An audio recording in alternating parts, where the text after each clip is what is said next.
my YouTube link.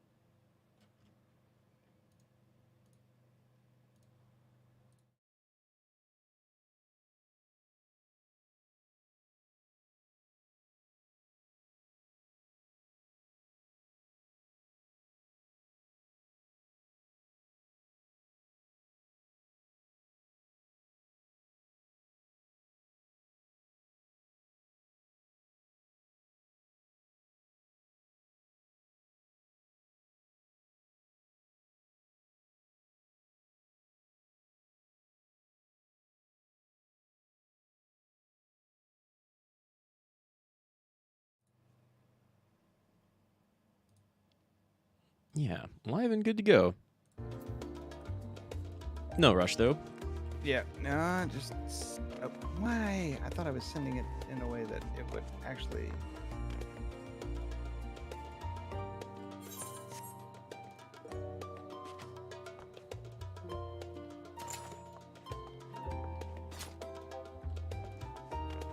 You may have to teach me how to party up across servers, because I don't know that I've ever done that. Copy. Save. And I apparently copied my link wrong to send to everybody, so now I have to go back and resend it again. Oh, that happens. I've had to delete a couple of tweets for that exact reason.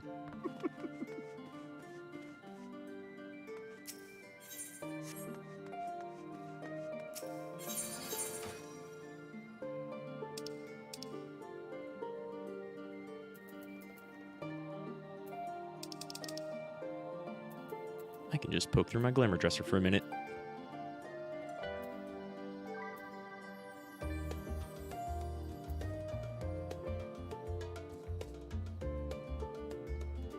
Hey, and Greg's already over here. Cool stuff. How's it going? I'm shocked. Let's...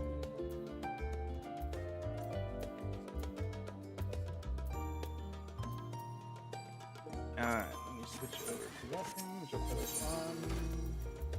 And I'm gonna do this one.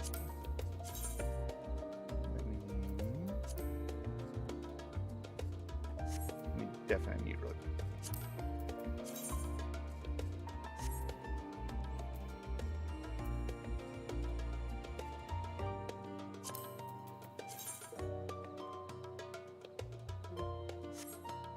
I've got such a bad habit of, like, constantly having a maxed out glamour dresser and keeping way too much class gear in here, because maybe I want to go, like, glamour into something old for a while.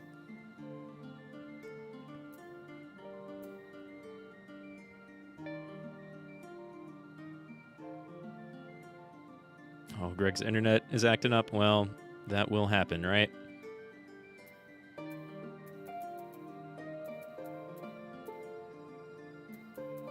I guess there's probably some old warrior stuff that I absolutely never use that I can get rid of. There we go. Okay, I think I should be back. That should be live. Yeah, I can totally hear you. There we go. And you're popping up now. So we're Cool, good. Look, we made technology work. We made it. We made it work in our favor. Yes, Little reactive yes. images working. Yeah, it should be. Yeah, everything's working on our end. At least it all looks like it is. Oh, Yep. no. Oh, my internet is acting like real shit. Playing the stream at 144. Ooh. Well, you know, that's fine. No. That'll happen. Pixelated is a thing, and it can be fun. You know, the whole retro scene is very big. So you know, just that's what you think. Just this is also Right. a retro stream. So Right, that's how you make Final Fantasy XIV look like an NES game. It's fine. yeah, you're taking it back to its roots. It just looks like the pixel remasters they're putting.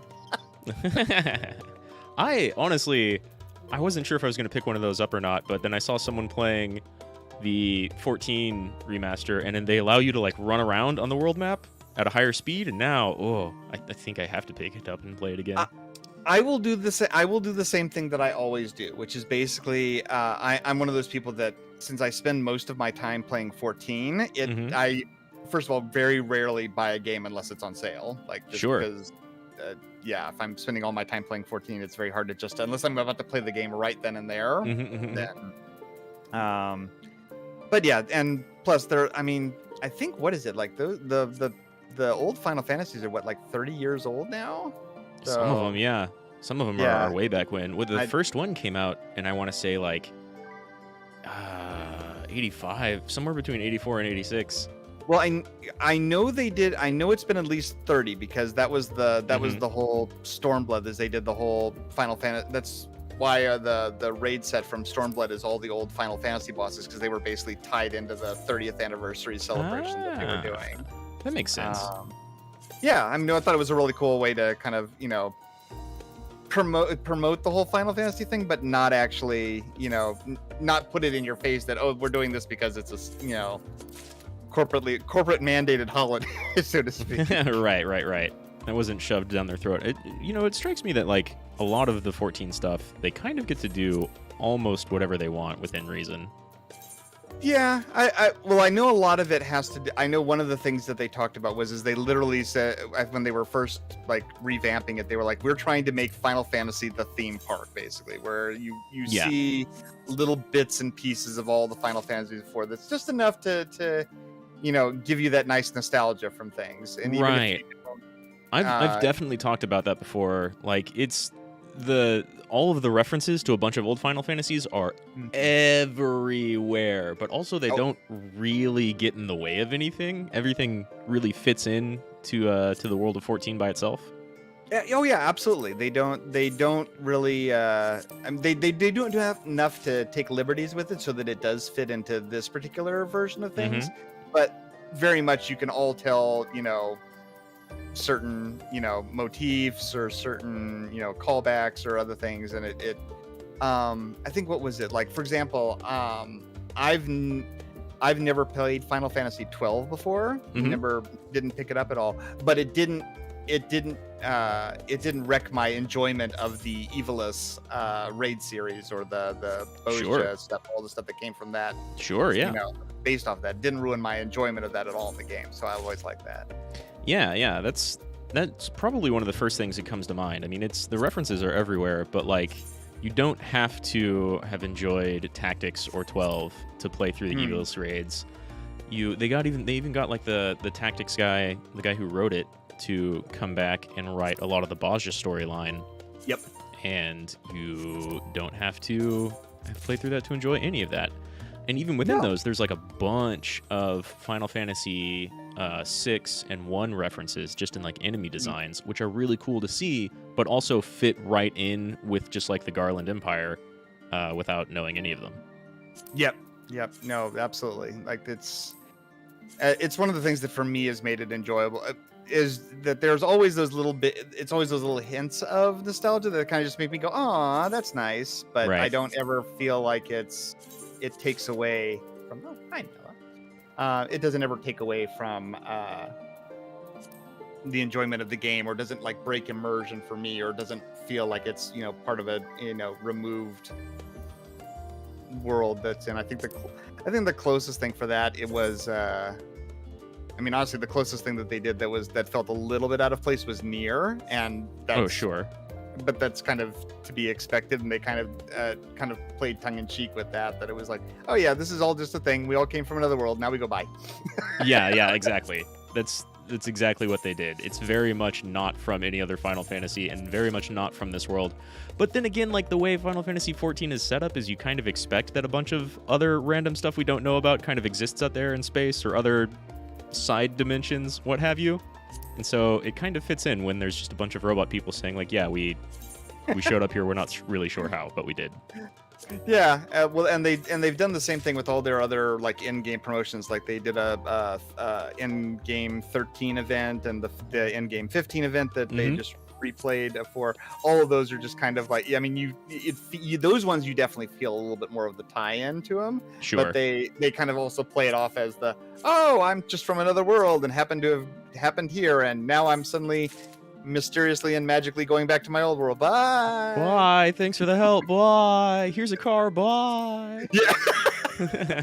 That is always, to this day, that is always like one of my favorite things to see in this game, is whenever you see somebody new playing and their very first time that they see that car drive by, and it's just like, yeah, that's a thing. And it still doesn't look right at all, but no, it doesn't fit in. Even the 4 giant space whale fits in a little bit more, and it stands out Yes. just as much. Yes, the very large space whale has a better place in this game. No, they did that. That was another thing I remember that was a fun thing. Was they, for the longest time, they tried to what was it with the mounts? They always tried to make a justification as to when they introduced flying. They were like, all right, we're gonna go ahead and start slowly adding flying to the mounts, but we'll make a justification as to why they're flying. And like try to always come up with some look, because it took them forever. Like I think even It took them a long time. It only Yeah, happened and in then- like Shadowbringers, right? Well, flying started in Heavensward, but most of the mounts, if they didn't come from Heavensward, didn't fly. They like all the primal ponies, anything that was just regular did not fly at all, and they slowly started adding the whole and now like the chocobos originally could fly, but the fat chocobo couldn't, and they kind of said, oh, we'll just add in the cake so that it can fly, and a few other things, and finally I think it was after Stormblood came out, and they had the giant elephant mount, and they just finally said, look, we're tired of making these excuses as to why things fly, so with this patch everything flies. Right. We're not going to tell you why. It's just going to fly. It just If can it's a now. giant elephant, yeah, it just happens. Every chocobo can fly. That little pot you can ride on or inside of, it can Yep, fly. Yep. Everything flies now, and we're not even going to explain why. It's just that's just going to be the way.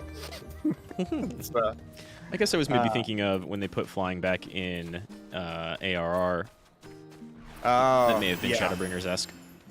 Yes, that was they did that on a random patch, and I liked that very much because it reminded me just like we were talking about before about World of Warcraft. Like I like the idea behind Cataclysm, where they basically just redid all the old areas to be nicer, and and I think to allow flying and a few other upgrades of things. But I remember that I also didn't like it because they literally just said, okay, we just remade the entire old world. Go back and play the old game again, is what it felt like. Oh, sure. And this one just more felt like it was just a patch of like, oh yeah, and by the way, we've added flying we've redone the old world to do flying, and I think it was also the point where they tidied up the quests, where they tidied up all the... Yeah, that sounds right to me. I had played like 1.0 when it first came out a while ago, but didn't really stick with the game too much. Yeah, well, that's everybody's opinion, right? It was it was a neat idea that didn't quite work out. And then came back, I think, shortly, like right as Shadowbringers was launching, and played through all of it then, and that was great. It's fantastic now.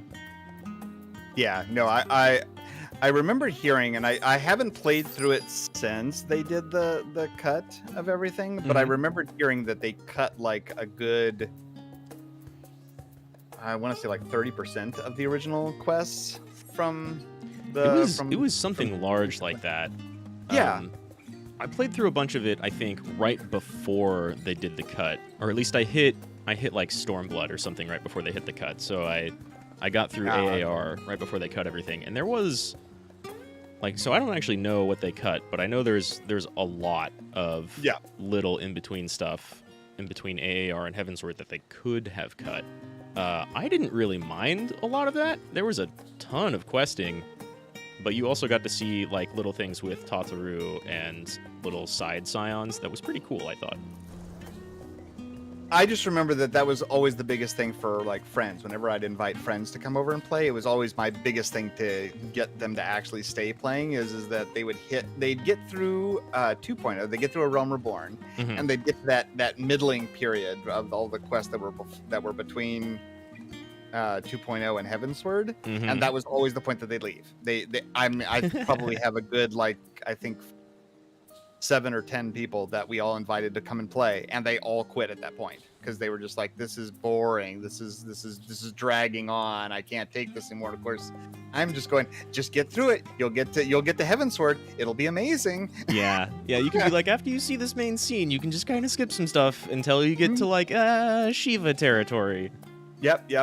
So I was glad that, and you've got to think that they did that for that reason. You've got to think that they probably saw how many people were, how far people were progressing, and probably saw a lot of people dropping off at that point. And we're like, I don't think so.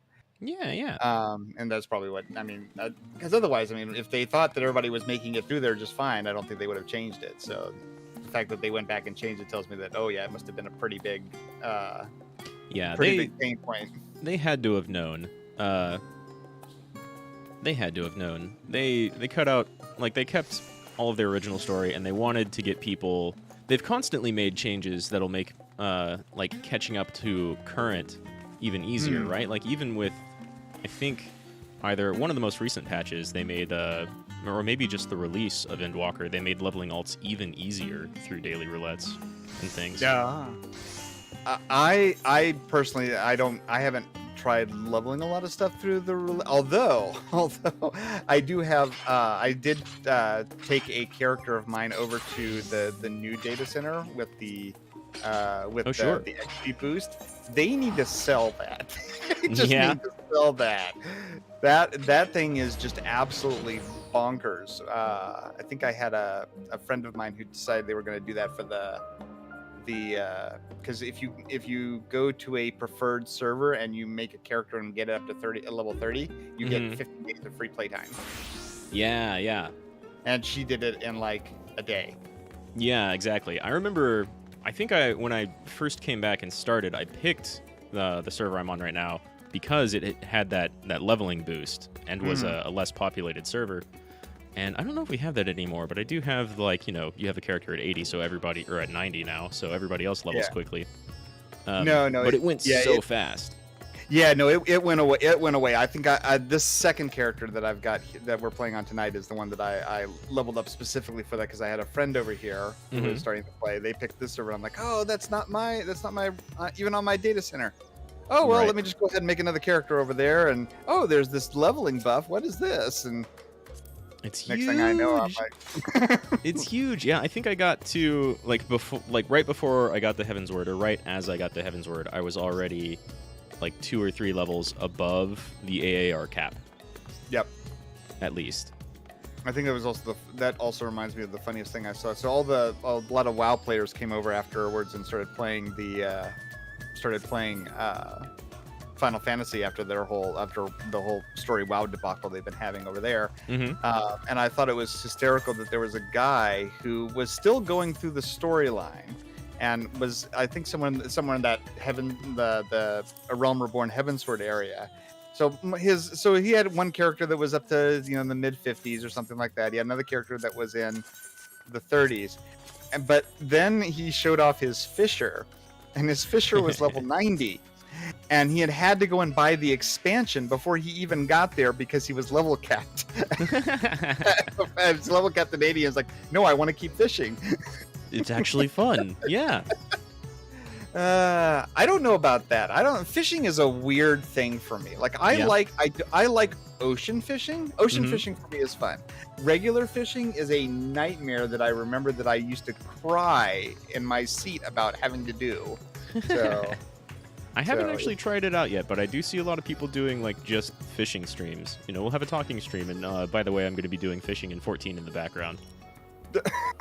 Okay, all right. No? All I mean, I can see that because there's not really a lot. It's just a random grab bag of whatever you're going to get out of there. Like at least with ocean fishing, like there's a little bit of a goal that you're got on. Like okay, you got what is it, like 18 minutes, and you have to catch this many types of fish, and you have to get this many points, and do these things. Like there are certain conditions that you're trying to. There's at least like a goal there, and otherwise, I think, I don't know. Maybe it's just like it's because it feels more like a gotcha game because all you're doing is just like literally like opening the next reel and what random thing did you get today? Sure. I don't know.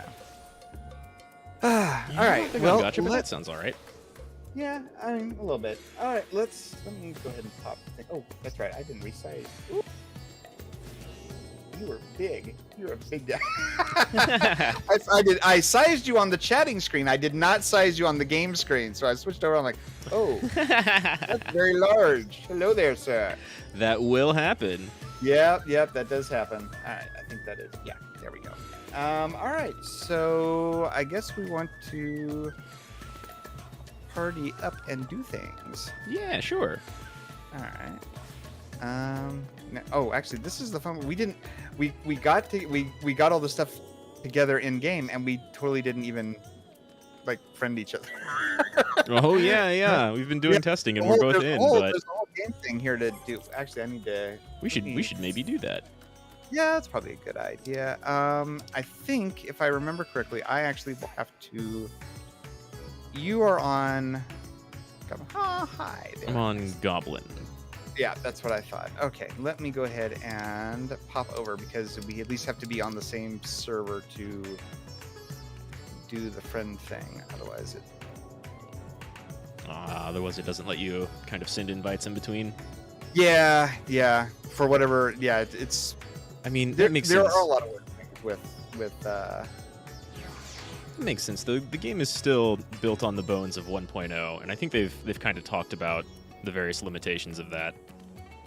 I still hate their explanation of why everything is everything is a single character now. They do so few account-wide things because they keep saying, yeah, 1.0 limitations are say that we're going to run out of gift codes, so we only can do a certain number of them, and if we make things account-wide, then every character gets a gift code, and that runs us out of money, or runs us out of codes and everything. Oh, I am now being stared at by a guy. Hello there, sir. I don't even know who you are, but I'm going to wave at you. Oh, it's And I've fine. been I'm added. running around Rats at Han staring at people myself, so it's fine. Nice, yeah. All right, well then I will just teleport to Razathan, and while this guy, he's just a noob. That's a nice. I like all the new people. Yeah, I see you. There you are. And Bam. You beat me to it. Yeah, I play over on controller, and it's pretty nice. Yeah. I had to play on the PS4 for a while because my computer died several years ago, and I was like, it's going to be a month or so before we actually get a new one. And so I had to play on the PS4 during that time. There were some things that I really liked on the controller. Some things I didn't, but... Sure. Yeah, it kind of depends on the genre of game. I mostly play on mouse and keyboard, and I've definitely done that for every single MMO before, but I don't know, way back when, decided to try things out on the controller and kind of fell in love with it. Like, I almost wish every single MMO I've ever played used the cross hotbar setup. Oh, yeah. No, for me, it's still not the preferred method, but I still think I think it's very ingenious what they came up with to make this playable on a console, or just with a joystick, or with a gamepad. I think it's it works really well. Really clever. And certainly, you can get kind of messed up with like going back and forth in between whatever triggers and however your hotbars are set up. But so I can definitely see the argument that you can do things faster on mouse and keyboard, but I'm just surprised at how well it works with everything. Oh yeah, no, I think like for example, for me, I really appreciated gathering on a controller was really, really nice. Yeah. And I think crafting as well for a lot of things. If I wasn't doing any macros, then that worked out really well. I think it was just a lot of. I remember it was a lot of like muscle memory stuff that I would have to think about. Like, I'd have to.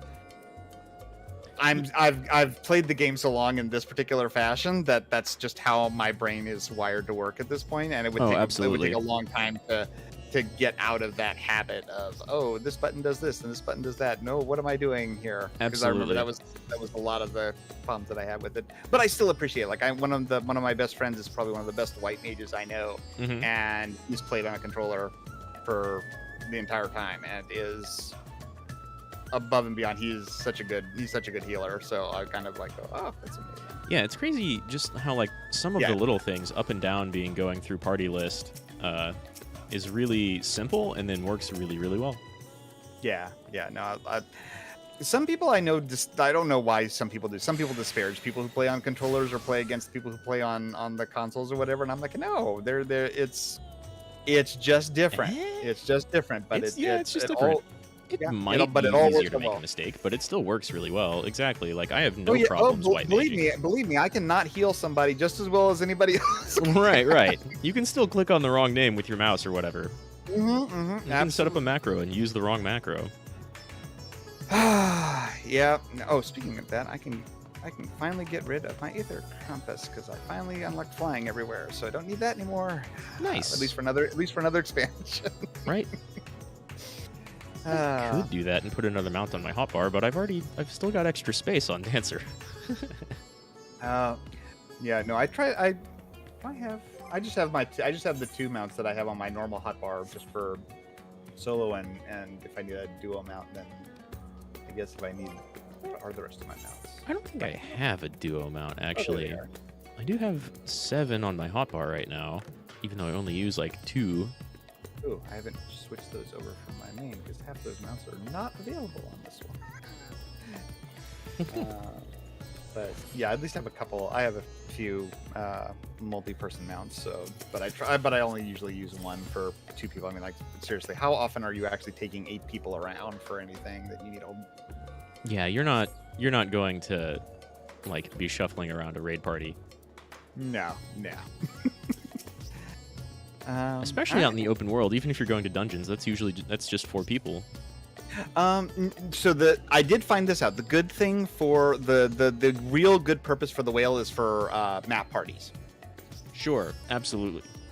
That's the one time where it actually makes sense, because that is 8 people, or however many people you can get to go for them. Right. All going to one. But you can carry almost an entire Fate Train in your one mount. True. Oh yeah, Fate Train's another good one. Or if you're on the hunt train for all the A ranks, that's another one. But so many people are just like, nope, I'll get on my own mount. I can get there faster. Oh, excuse me. Oh, you're good.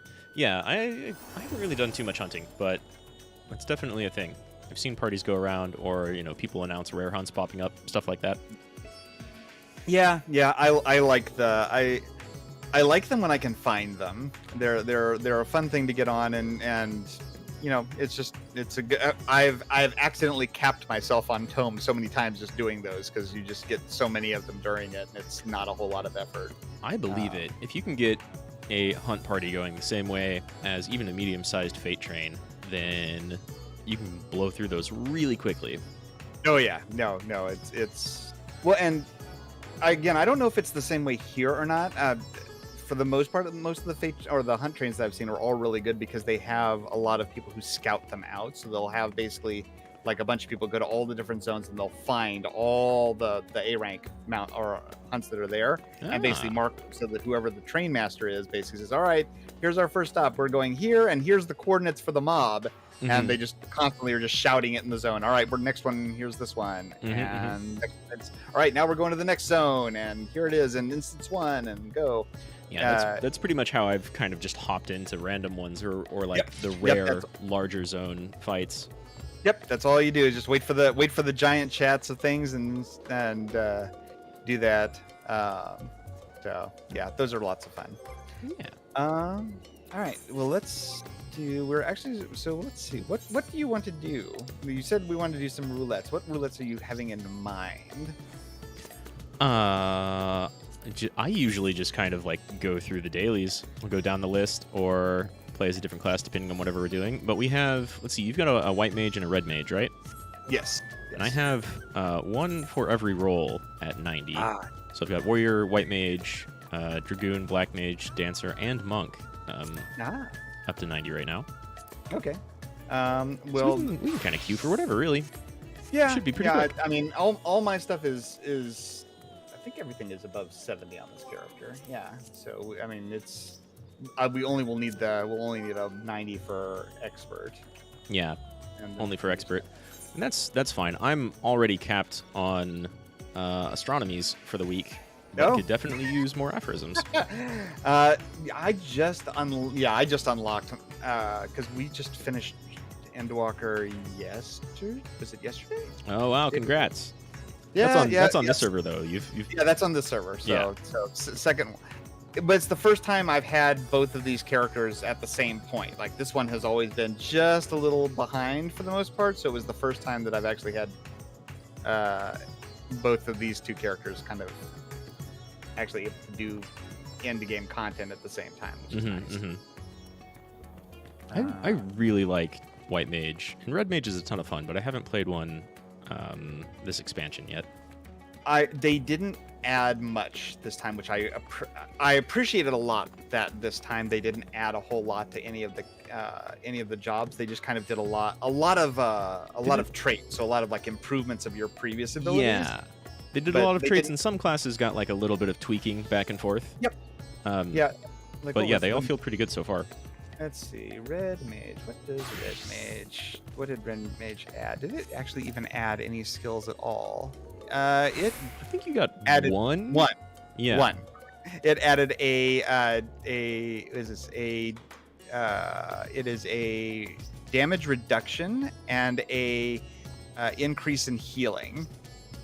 Oh, okay. For 10 seconds. Okay, I mean that's pretty nice though. That's good. Yeah, but I like it because it doesn't mess with the rotation at all. Like the rotation that you learned at 80 is pretty much the same thing you're doing at 90. Right. They did add a couple of things here and there, but what I like about what they did is they didn't they kind of added it on top of other skills. Like one of the things I love about PvP in this game is the fact that they set all your combos as just one button click, so you can cycle through your normal combos, but then you only need one button to do it. And it looks like they're kind of taking that philosophy a little bit into the normal classes, because they added a few spells here and there, but they're all like, once you cast this spell, it's replaced with this spell, and then it will be replaced with a third spell, and then it goes back to normal. Right. So like, I was just looking at Black Mage for that exact same reason, because they usually, that class has a reputation of changing up every single expansion. Once you hit 50, and then every 10 levels, it's a different rotation almost entirely. Oh God, yes. And I love it, but it's so satisfying and the easiest thing to screw up. But all they did for Endwalker like they're going to do anything else, but all they did for Endwalker was they upgraded Fire 2 and Ice 2, or Blizzard 2, and then they give you Paradox, which kind of seems like it might change up the rotation, but it just kind of extends the rotation, and it gives you an option to either like extend the Fire phase or Ice phase. Well, so here's the thing that I like, and this is the thing I like, even just looking at it, is it's a skill that says this action cannot be assigned to a hotbar, which means it's just going to replace another skill that's already on my bar to begin with. Yeah, that too. They did that a lot, I think. Yeah, that's what I appreciate the most is that, right now my bars are kind of they're pretty much at their max capacity for some classes. Some there's a little bit of give, but overall most of them are kind of in this nice sweet spot of like 5 and 5 skills in certain places, and I like that. So anything that adds above that just is trying to find another like space in an already crowded space to begin with. So so I really like that they're kind of doing that with that seems to be the design philosophy this time, is that we're not going to we'll increase the stuff that you have, but we won't increase the space you need to actually like handle it. Right. We're giving you more options, but not actually more buttons. Yes. I like that. I went back to Monk a couple of weeks ago because I had run some dungeons with some people that seemed to be really enjoying it, and not having played that for a while, Monk, looking up a ideal rotation or whatever online, it looks kind of confusing. When I was trying to put together my hotbar, I was like, what is all of this? Where is this button? Oh, it's not a button. Where's this other button? Oh, it's also not a button. And then you kind of like practice it for just a little bit, and it has 2 3-button main rotations that you hop back and forth between, and everything else that you weave in. But once you get that down, it's really, really simple. And then a bunch of the new skills from like 70 to 90 basically are just the new blitz techniques, and so you use them depending on what situation you're in. You have your chakras and your solar and lunar nadis, and all of that's just one button. Yep. Yeah, I remember that was kind of the joke we had going around, as everybody said, and now it's time for the 3 new classes this time: Reaper, Sage, and Monk. Because Monk's just a new class every expansion. I hear about that. I only played one in Shadowbringers, so I only knew that version. But even then, I remember everybody saying like, "Oh my God, Grease Lightning! I'm so glad it's just a trait now. Holy crap!" Yeah. No, it's one of those things to where it made sense the way they did it. like if you think about the way that they did it, it made sense from a certain angle. Like that you start off slow and then you kind of work your way up. But in game things, it's not nearly as fun as just the no, you just go fast. Yeah, you just go fast. Yeah, you just have a trait that makes everything faster. Yeah, and it's just always fast and yeah, no, they seem to have erred a lot more this time on like the side of quote unquote just what is it, the rule of cool. Like we'll just if it works out, it doesn't matter if it makes sense. We'll just do it because it's cool and it's fun. Right, and that does tend to work pretty well. Yep. I think they even kind of did. I think the only thing that might be like in a little bit of a state that people aren't happy with is Summoner right now, right? Like it was simplified. And I've only played Summoner and Walker. I love new Summoner compared to, I think there's nostalgia. It seems very straightforward. There's nostalgia stuff with old Summoner. Like I mean, I'll talk to sometimes about like it was fun when I could use Titan as a tank and I could just go and I could solo anything because Titan was my tank. And I want to do a Fate by myself. Cool, Titan's my tank, and we'll just go for it. Or any of those like those kind of stories where it's like that, where it's that. Yeah, it's that. But this version of Summoner just feels really, really good. Like it feels very smooth. It's really easy to understand. Yeah, and it doesn't feel like it's a that was I think I remember was the biggest thing for the previous Summoners was that if you were doing anything, it was always you always had Garuda out for anything that was like packs of mobs or anything else, and if you were boss fighting or anything else, it was Ifrit. You never brought out Titan ever because after he couldn't be targeted, he was useless at that point.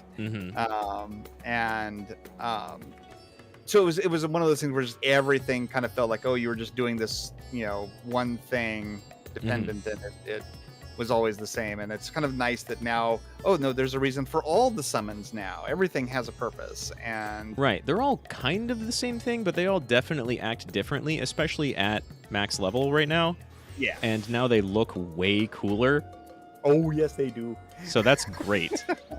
Yeah, no, that goes back to that whole like we're just gonna do the rule of cool thing of just does it look cool? Cool, that's what we're going for. Right. All right. Your EGs, those are nice, those are neat, but like what about summoning Titan or Ifrit to just rush in? Yeah, I hope at some point, I do hope that they do eventually add more summons, especially if this is going to be the style that they do from now on. I would love. I think that's always been the biggest complaint about summoners is that we want to be able to summon more stuff. Sure. And there's definitely been more than three primals that we fought since this all came out. So yeah, even with like the AAR ones, you could throw in Rama and Leviathan, and that would be pretty neat.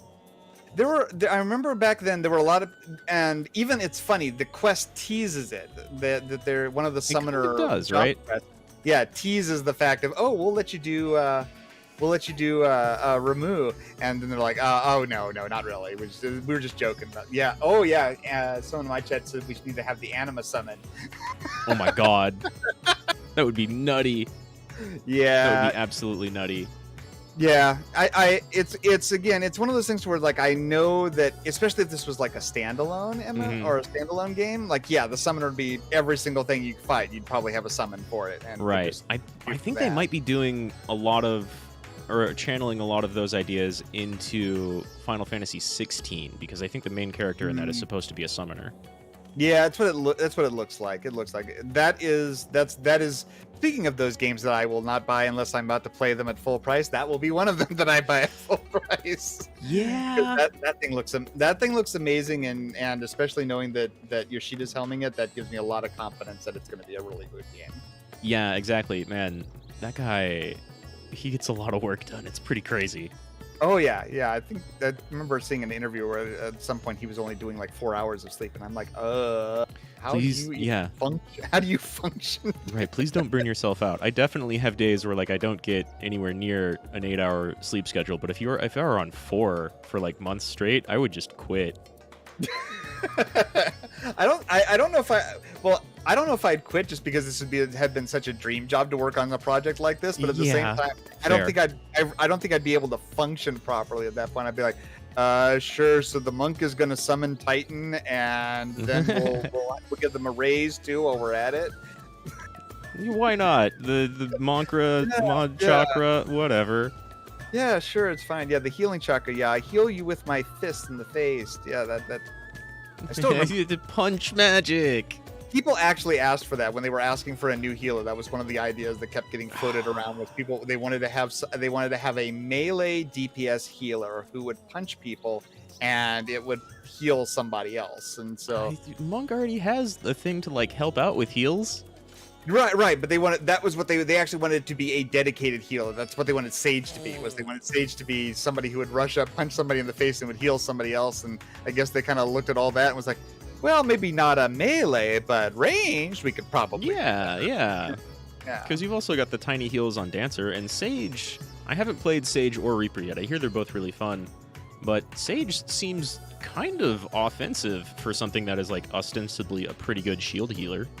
So I figured this part out from it. So Sage basically, so you heal somebody as you're doing DPS, and it's basically equivalent to just having your fairy out as the scholar. So the fairy is just doing passive healing as it does, and it basically equals out the same amount that you heal people as you shoot them.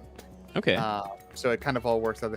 Sage is a lot of fun. That's the healer I got to 90 on my main. But it is it takes a little bit of getting used to. It's not like the normal scholar healer. It takes a lot more.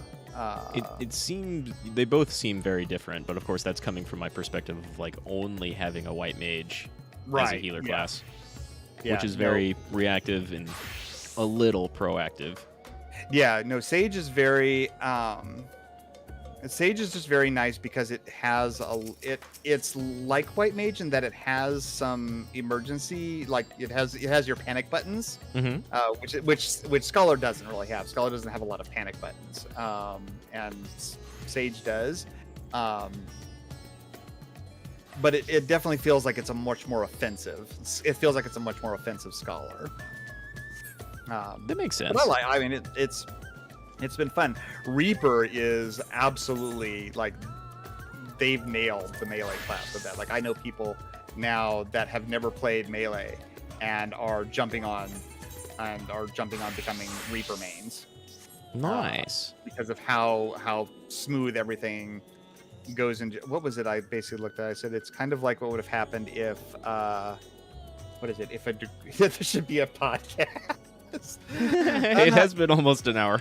Yeah, it has almost been an hour, and we haven't actually done anything except stand around there, which is fine. I don't mind that. Like we got plenty of stuff to talk about. Yeah.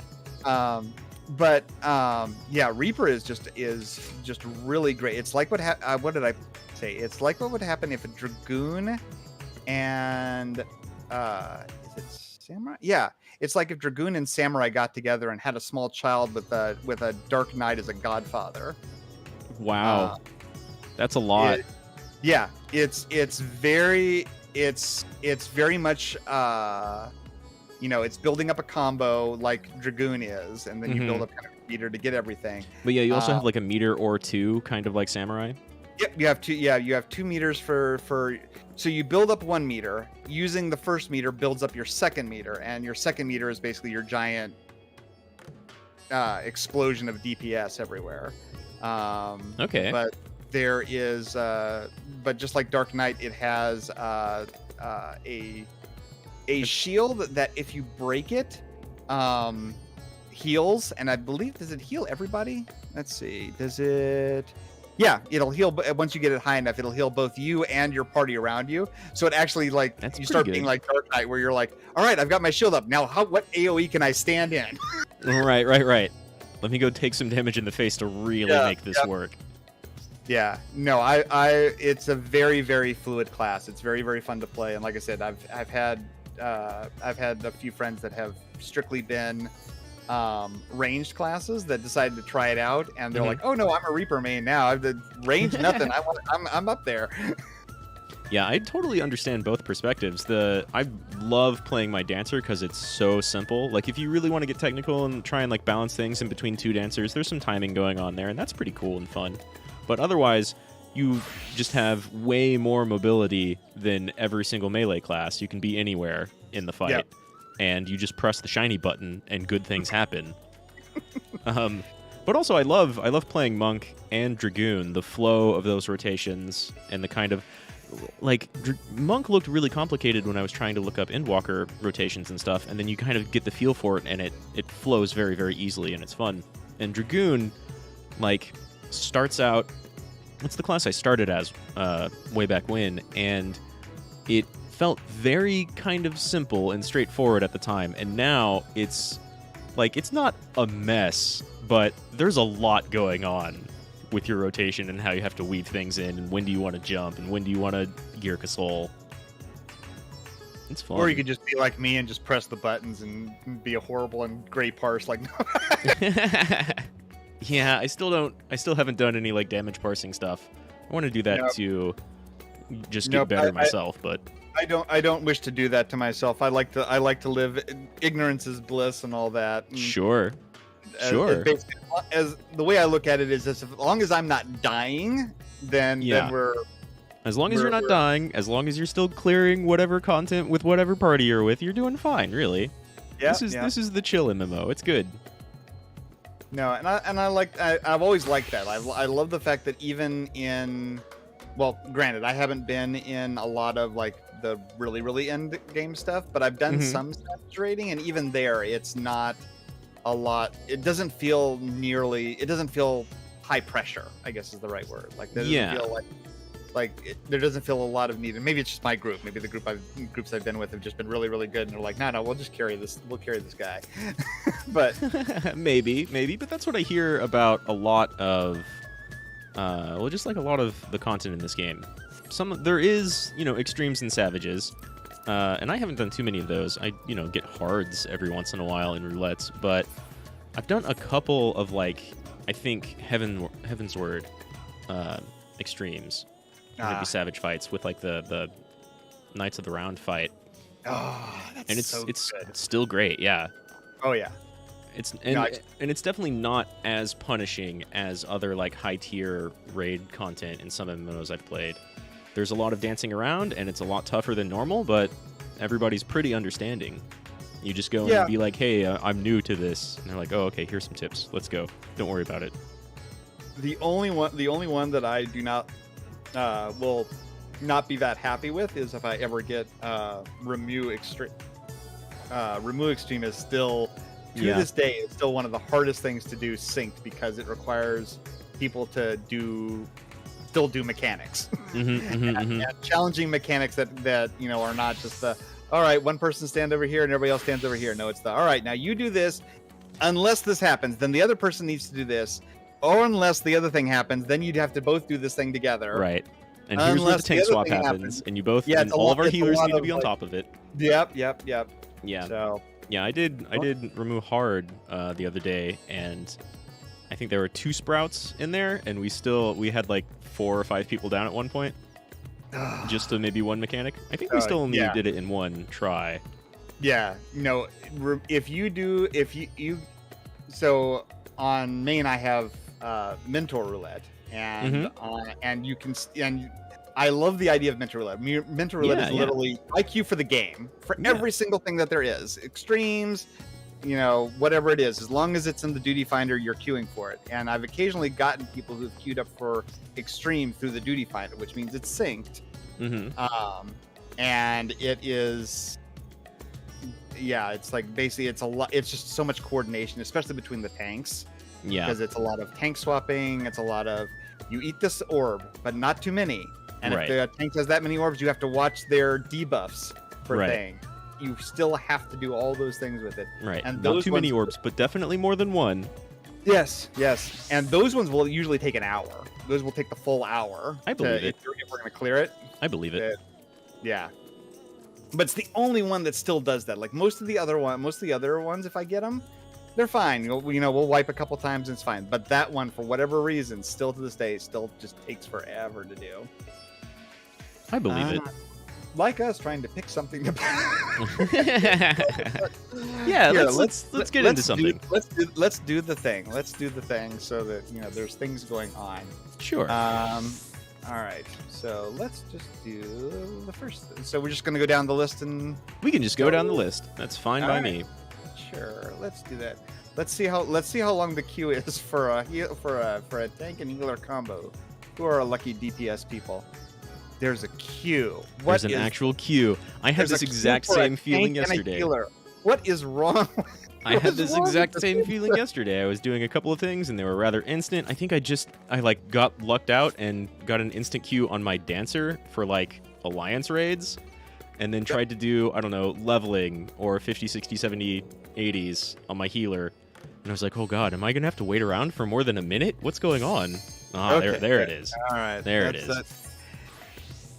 I feel a little bit better. Not much though. I still need to complain to management about that. It was almost 30 seconds. That's a bit too much for a tank and a healer. Yes, even for one, that's still a lot. But for two, right. Nah. We're only waiting on DPS.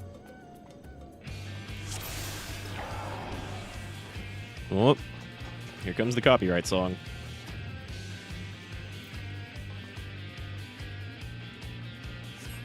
Did they actually tag you for this song? It's not like a strike, but yeah. Huh. Interesting. Because there are lyrics. Well, it's normally not the lyrics that'll get you for it. I mean, they'll anything that's represented, but most of the time I haven't yet seen any strikes on any of the other videos for other stuff. But of course I haven't. Like I said, I think did we just unlock these dungeons on my main? I think so. It hasn't been that long. Mm-hmm. So we'll see.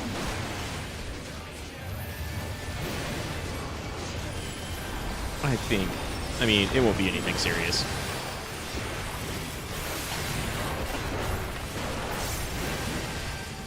I'm not even monetized yet, so I mean, maybe you have something to worry about. I don't. Oh no, I don't. I'm not even monetized yet.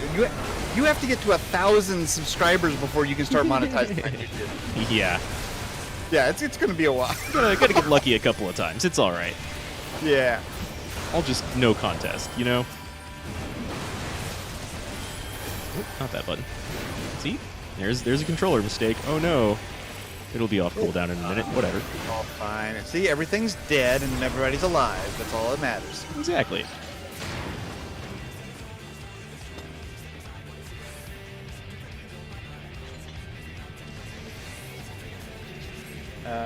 Flow and Dragon Song will...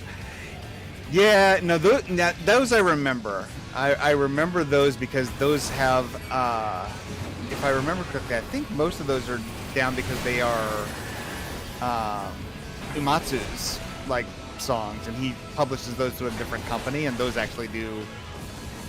Maybe. I think Dragon Song, or at least if that's the Heavensward main theme, Yep. I got dinged for that.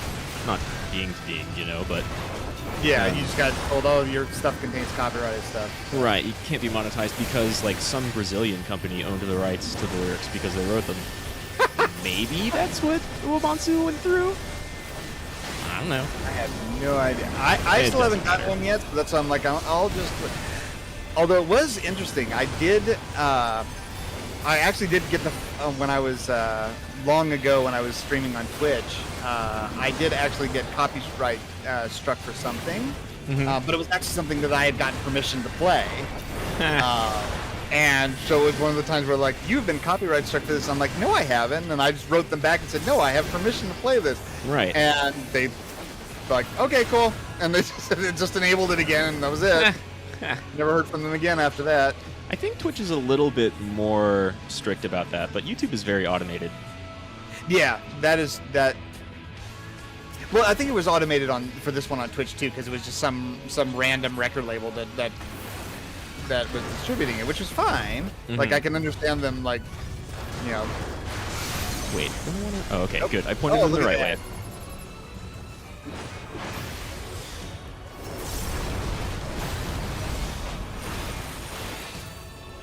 Oh, and we do have a nice summoner with us to. Big old Titan. Grab. Thank you. No. I tried. There was an attempt. It's gonna be fine. As long as I don't stand in the fire too long. Ah. Everyone stand in the fire, get knocked back. And what else do we have to worry about? These missiles, which I don't think ever get placed on tank. No, I don't think so. Unless you've Someone done was pulling it towards me, though.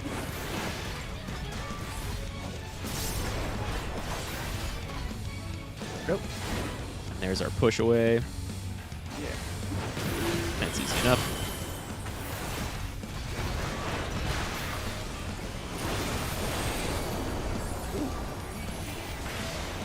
Have some fun stuff.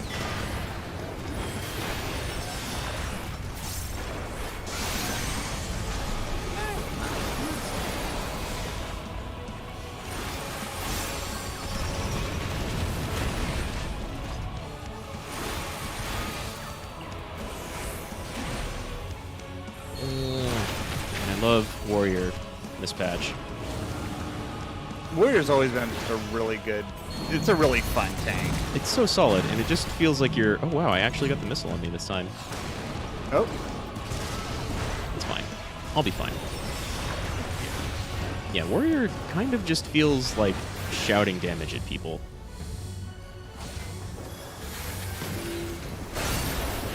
I thought I was going to go in between the burns. That's fine.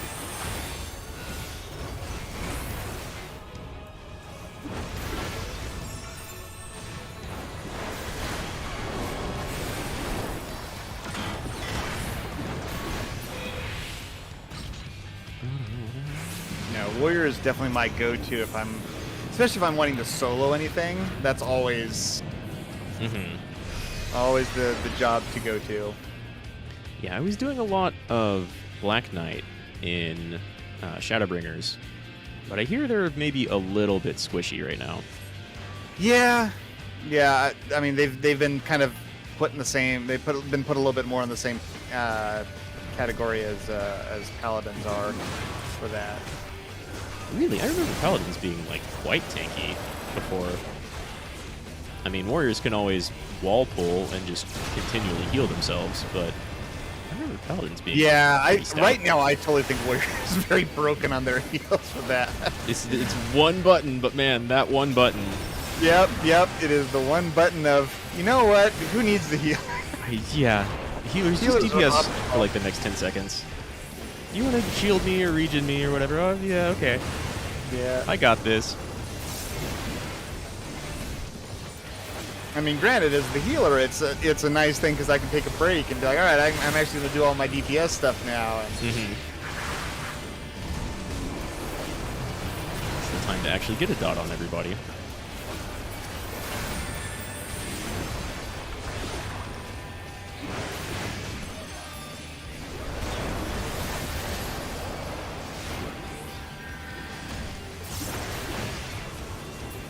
Yeah, I agree. Warrior has always been fun. You really do feel like you're just going in and roaring, and that's what wins.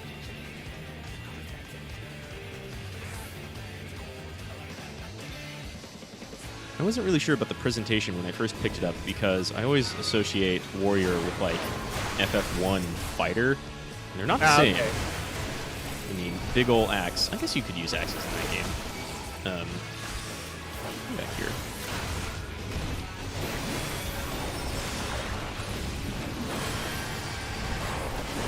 But yeah, the more I play it, the more I love it. Yeah. I even picked it up after Dark Knight, and like leveling Dark Knight back in Shadowbringers was tons of fun. That's a great class quest, and they were just a lot of fun to play. But Warrior is so straightforward. Yeah, I have a friend who. Oh, hello. Oh, I thought I hit my heels. I thought I hit the heal. Well, it ate my Benny, so that happened. Oh well, it got off. I definitely didn't get the full heal. What's going on, game? And there's my healing. There's the happy heals. Okay, I didn't use my thing, so we're just gonna. It's fine. It happens. It's fine. It's all fine.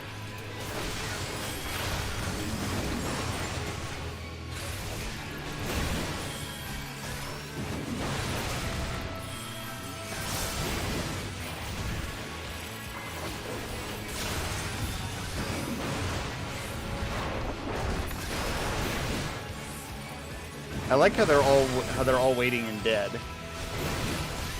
I was wondering why this was taking a little bit, but you know, Yeah? as warrior, I tend to just not really worry about it.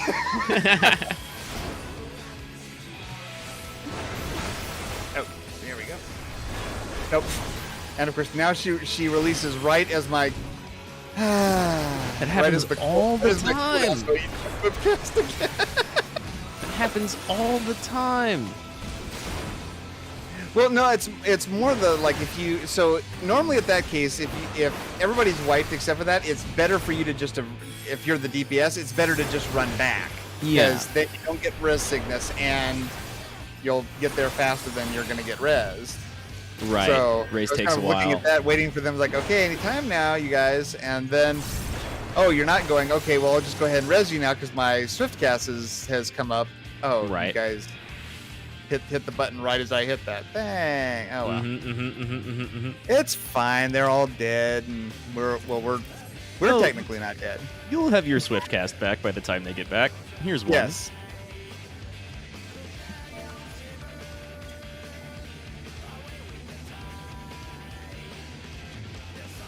I definitely had some heals available, but Yeah.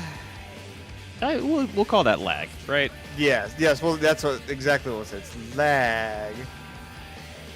Brain to keyboard lag. Precisely.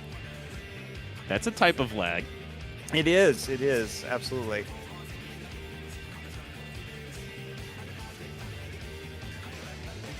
All right. Number 2. Numero dos. I have to remind myself what this guy does every time because his attacks are just not. It's not memorable for me. Yeah, it's nothing too special. He has the dash around thing. Yep. And then the lasers.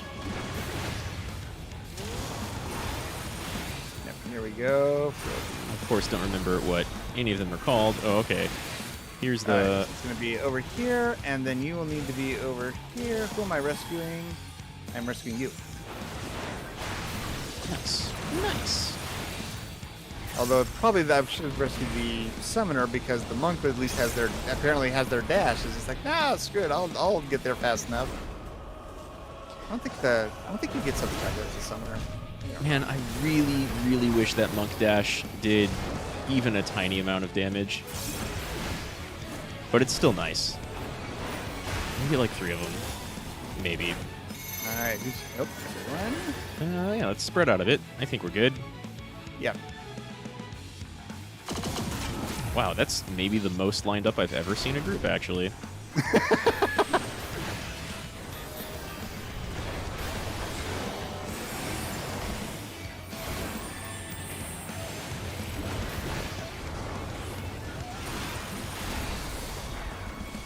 Oh, that's right. You do get a dash as a summoner, but it's just part of your Ifrit.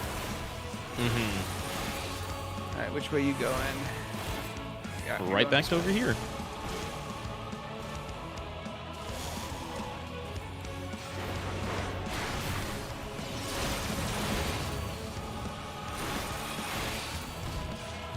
Yeah, this dungeon is not quite as memorable as, what's it called? Well, Sigmascape. No, wait, this is Sigmascape. Or Yeah, Stigmascape. the Omega prototype is at least a little bit more of a memorable fight. Especially, I love the fact that of that fight that they make the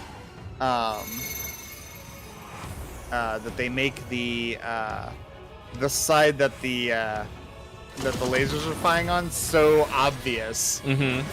Since everybody complained about how not obvious starboard and larboard were. That's fair. Not everybody's going to know Larbird. That is true, but that was always to me what the joke was for it. It's like, oh, you guys really couldn't tell what it was? Well, back when it first was starting out, it was really, really obvious which side it's firing. Right. Yeah, a lot of that stuff is really, really obvious, but sometimes I can't even, give anyone, flack for that. I'll still frequently screw up Amon's left and right side hand blasts. No, yeah. Well, it's because he's facing the different way than you normally are used to facing. So it's actually the because I had to think about that as well. Because most of the time I'm used to it being, you know, like your mirror facing, and it's like, nope, it's his face. Right, it's his arm. I did the exact same thing. I confused myself at first by being like, okay, maybe it's like stage right. No, it's his right.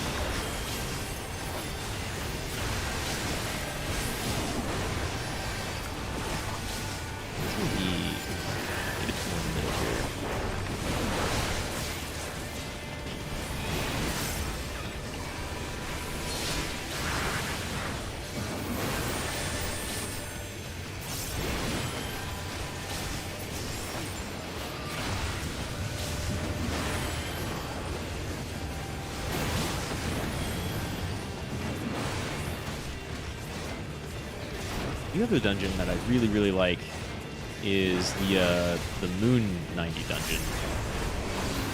It's all kind of like Temple of the Ancients, but not, with really, really great music. I mean, I could say really, really great music. That doesn't really narrow it down much with this game. Nah, you can definitely tell that the soundtrack has gotten so much better from when it started out. It has. Like, AAR has some pretty good music, but I think the first time I ever said, oh man, this music, that's amazing, was the middle of the Shiva fight. Oh yeah. And then it just gets better from there.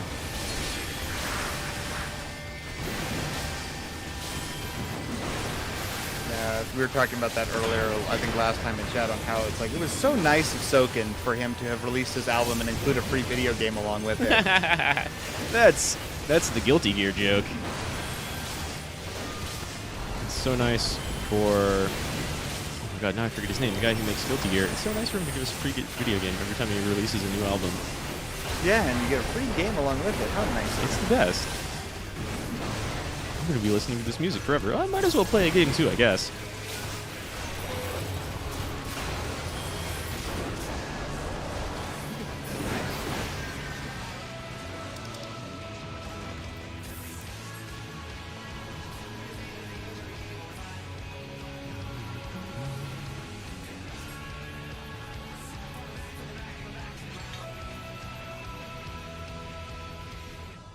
Did you see, they had a dev stream a few months ago, and I forget what they were addressing, but one of the like things they brought up for the fans was, you know how Koji Fox does a lot of the vocals for like some Primal songs? They brought out a thing where they were like, look, we fully admit that none of us are good vocalists, so we thought what we would do is we found the like raw, unprocessed Koji Fox vocals. Oh no. They played those on stream. They're like, wow, it's kind of surprising what you can do with some filters. They're right when they say they can't sing, but they still sound good. They know how to build songs. Well, I remember that was actually one of the things that Soken talked about a lot when he was about some of his songs, was he was talking about how he wasn't purposefully trying to make the lyrics unintelligible, but he just had this thing of where he thought more of the voice as an extra instrument, and was like, despite whatever the lyrics are, they may have meaning to it, but at the same time, we have a lot of our audience that doesn't speak English, and so the lyrics don't mean anything to them anyway. So it's important for me to not only make the lyrics, to have them sound so the people who can understand them know what it means, but also so that they're musically interesting for the people that have no idea what's being said at the time. Right. And that makes a lot of sense. They do have, like, all of the Alexander tracks have a texture in the vocals that very much fit the song. And that's something I've heard forever. I've got a couple of buddies who are like composition people or audio engineers. Yeah. Very much, they will be some of the first people to tell you that, like, the voice is just another instrument in whatever song you're building. All right, Forced March. That's a thing. Yeah.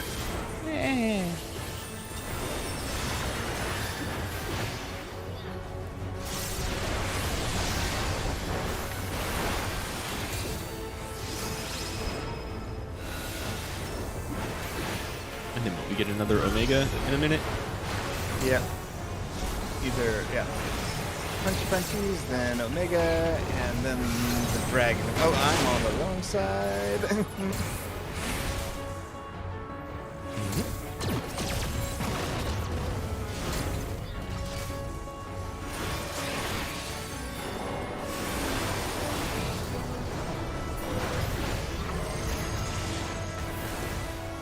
Alright, this one will be in. Okay. Hack Forced march forward. Oh, Spacey's right. Yay! Man, all of the Bosja forced marches. It's so much fun when you have. It's so much fun when you have like 30 people and half of them immediately die. I actually had a friend who took me to Bosja because we had she's in the process of doing I think all the Bosja weapons, and she's like only got 4 more to go. So she's still running. Yeah. So she's still going through all the what is it? The DR runs. Regane's pretty cool. Yeah, I like it. I like it a lot, but it was my first time doing it where it was actually an 8-man instead of a 24. I was really that was a pretty interesting. Fortunately, I believe it. Those runs sometimes survive off of having just way too many bodies on your side. I mean, we did we wipe on anything? No, we actually we made it through everything in one run, but it was just very, very slow because most of the people there were new and didn't know to use.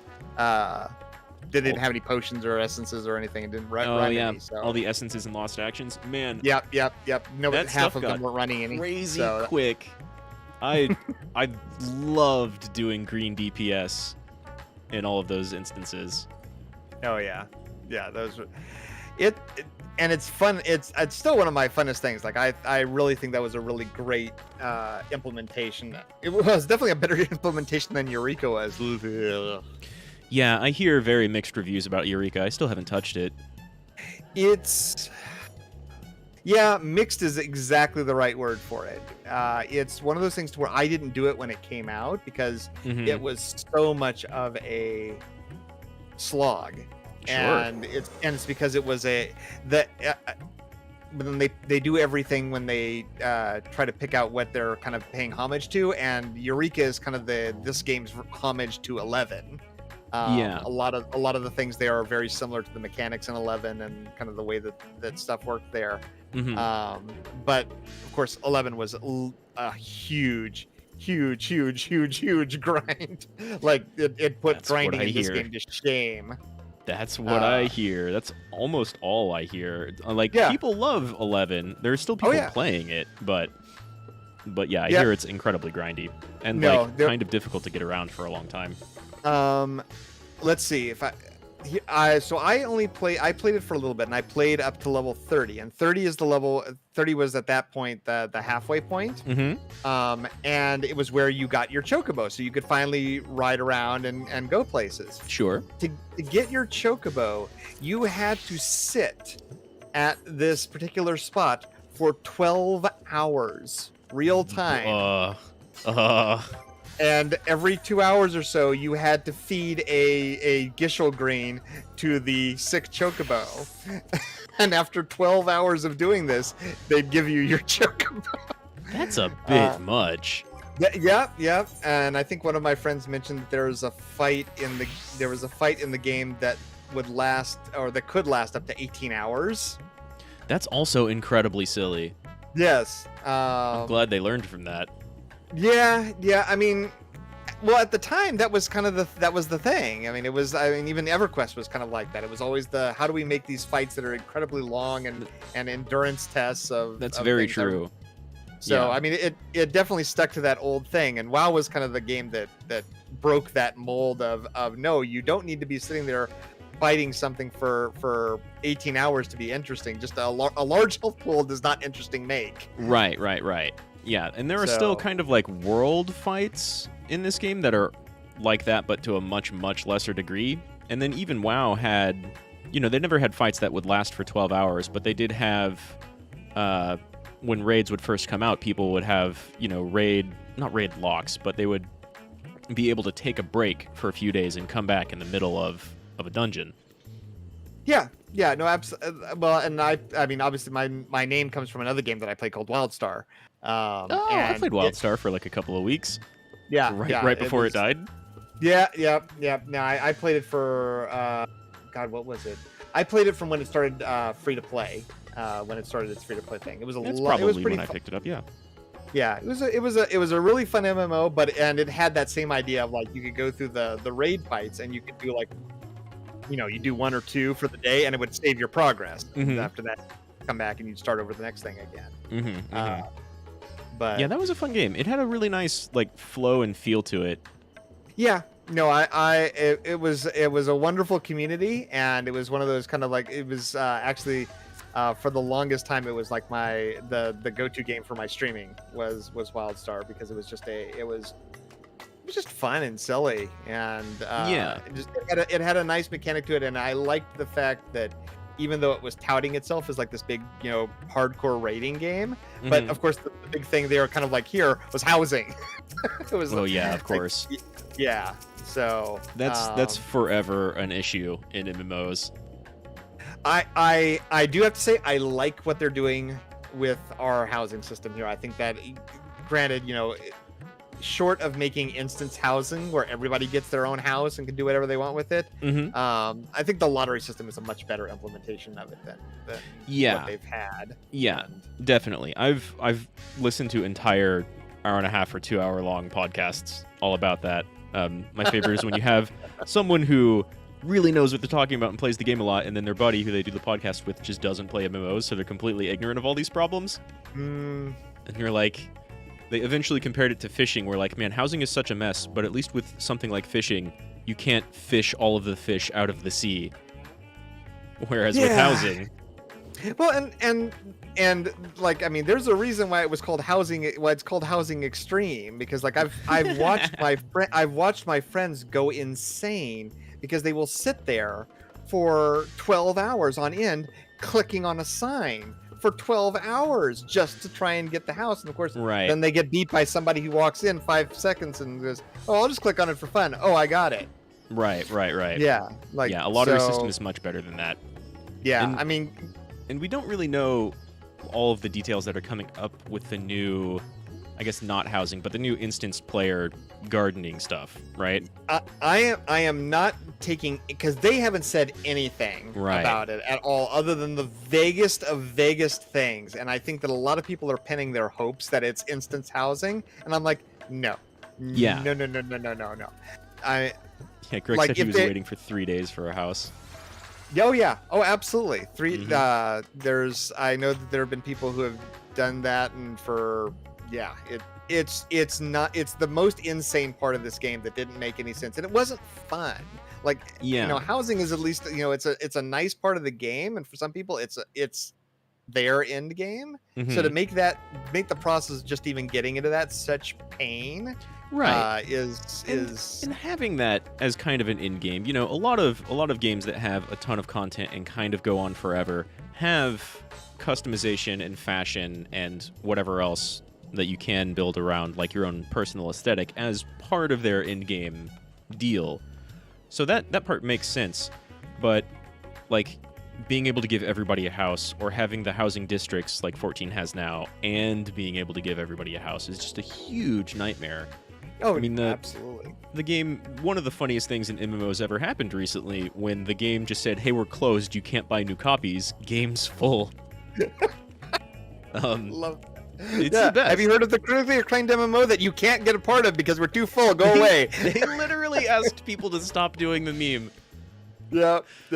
No, I love that. But but no, I think that I'm hopeful that the housing situation will at least, I don't think it'll get better, but I think it will feel better. I think that it will be a lot less stressful for people. I do too. And even if you can't super customize them like you can houses out in districts right now, which might be a problem because they've admitted they have server problems with all the different housing customizations. Oh, so this was a really cool thing that I had a friend who's like super like insanely into housing, and she talked about how one of the things they looked at was there. So you've heard of the floating of floating in your house, right? Yeah. Yeah. So apparently that was originally listed on the thing as a bug that was slated to be fixed. Yeah. And it just so happened that at the same time they ran a social media contest for people to show off, what cool things they'd done with their houses. And all the submissions came in, and of course every single one of them is using that bug to do things with the house. And, and all the developers in the room looking at all the creations that the people made says, yeah, we're not going to fix this. This stuff is too cool. Right. That actually stays in. This is no longer a bug. It's a feature. Yes. So no, but I love that she told that story to us. I was like, yeah, I can see that. I can see developers for a game like this, seeing players doing cool things and be like, yeah, we didn't design it that way, but we'll leave it in because it's just cool. So completely tangentially, that's one of my favorite things about the Warframe development process. That's a fun free third-person shooter game. Way back in the day, it had like a stamina system, so you can dodge roll and run on walls and do all sorts of cool acrobatic tricks. Yep. But a thing people would do way back in the day was like do a slide attack while you're in the air, which doesn't sound like it makes sense, but whatever. Yeah. It's a game where you're space ninjas. It makes sense. And they would do this repeatedly because it didn't take too much stamina and it made you go way faster. And people would have weapon builds all around going way faster. And so eventually they said, okay, our players want to go faster. We'll take out the stamina system and rework our movement system so you now have crazy acrobatics. And now everybody's just diving through the air at 70 miles an hour all day long. Yep. Nope. I've played many an hour of Warframe. That is nice. In fact, that's actually one of the cool things. Who is it? Rebecca Ford, who's the community manager for Warframe. She plays Final Fantasy XIV on our server. On my other server. Cool. So we've played Final Fantasy XIV ended up being her pandemic game that she played because of everything. And I saw that she's been playing it a bunch. She talks about it every once in a while. Yep. She used to do lots of recruiting for things because she was playing it a lot. She's of course since then has kind of like, she's gotten through the story finally, so she's kind of tamped down. But she's actually doing she's got a group that she does Savage Raids with. Wow, cool. On the weekend. So yeah. I imagine she's a little bit more busy now over the past few months. Yeah, but this is kind of it's her thing. Like whenever she has time off, she comes in and plays there. She has her big house that she does lots of decorating with and all the stuff. So, but it's always been a kind of a really cool thing because just, there's a lot of crossover between and I like to think that her time in 14 kind of influenced a little bit more of, hey, we should probably put out the new war a little bit sooner than than beforehand, because that story thing's really cool.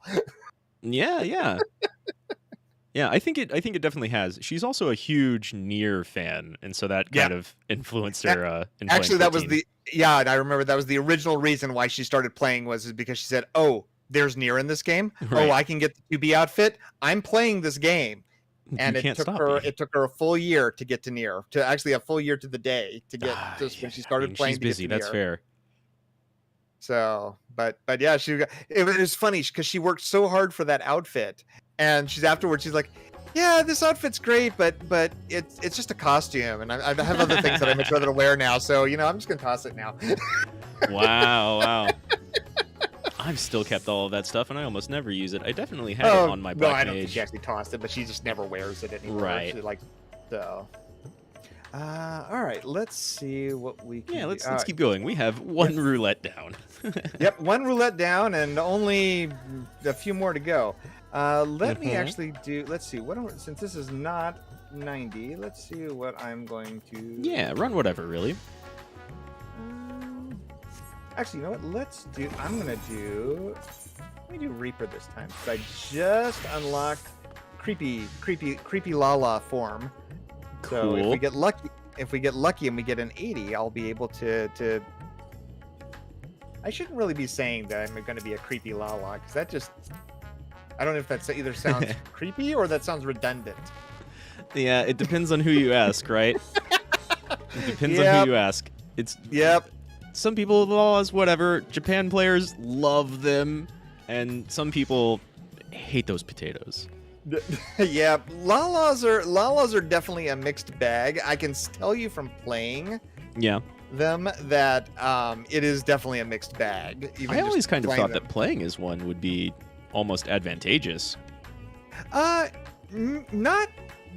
really. I mean, No? there aren't. The only thing there are some things that it's nice with. Like if you're alone, no, because if the only thing I can think of where they might be helpful are in jumping puzzles, but I just get buried by everybody else that's there. I can't even see myself. So. Oh, sure. Yeah, because literally everybody's taller than you. So yeah, and that's kind of the only thing that I thought of that might be sort of advantageous. You're very tiny, so you have everybody's got the same hitboxes when it comes to markers on the floor and such. Yeah. But you're very small, so you can kind of more easily position yourself without being confused if you're still in that or not. But if everything is standing on top of you, then it doesn't tend to make much, at least from what I've seen. And it's funny, my main character that's on Primal is a Vieira, and so she's like super tall, and I've maxed out her height, and I don't have not to. Oh well, all right. There we go. That's more like the cues we're used to. Oh, I like that. Oh, hey, there's someone over there in Goon. I know those people. All right, which one do we get? 70. Let's go to dungeon, so that's fine. Oh, I haven't done the burn in a while. Nice. Hey, 2 Reapers. And a very fancy-looking paladin. Yeah, that is a very fancy. What is he even? Let's see. That's not Palaka. What is the that Palaka set has that is shoulders. Oh no, it's the fairy tale outfit from the Mug Station. Oh, okay. Which I don't see a lot of guys wearing, so that's why I'm like, oh, okay. That's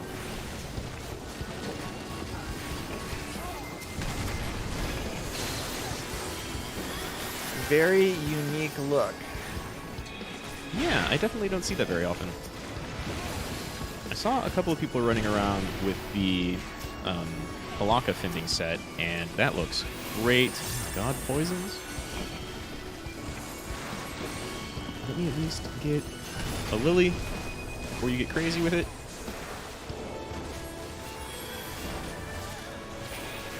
Maybe if I press the buttons correctly, that'll work.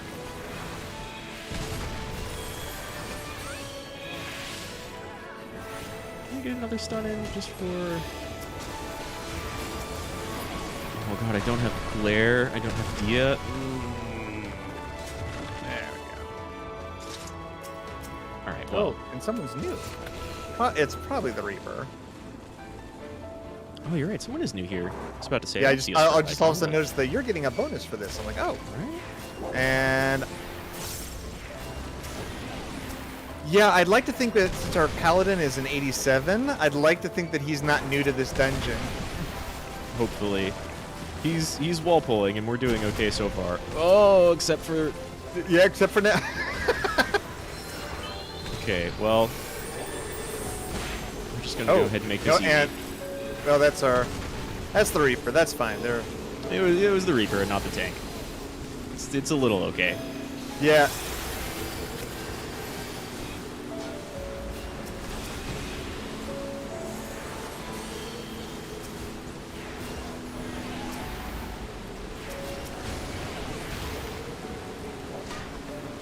Oh no, I don't have my Flawless Rapture either.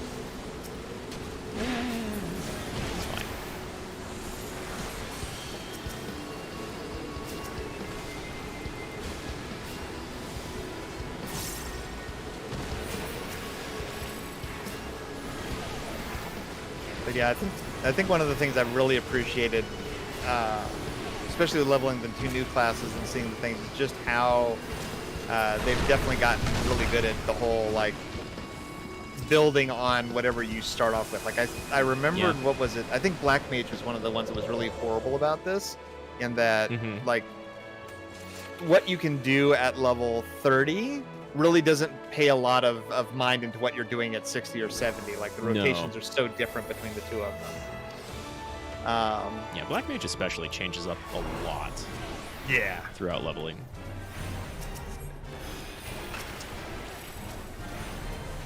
But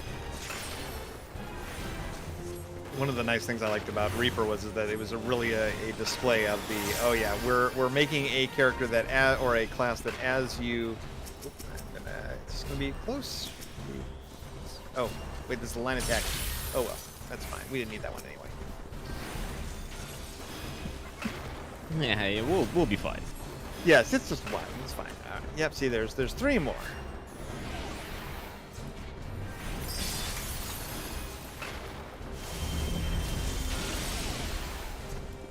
Yeah, I think that other Reaper might be new.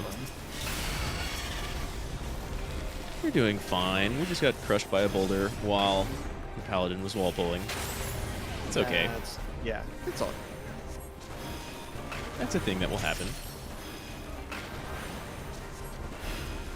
Greg says this dungeon always makes him sleepy. I guess it is pretty monotone.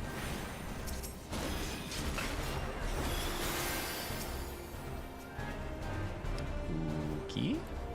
Yeah.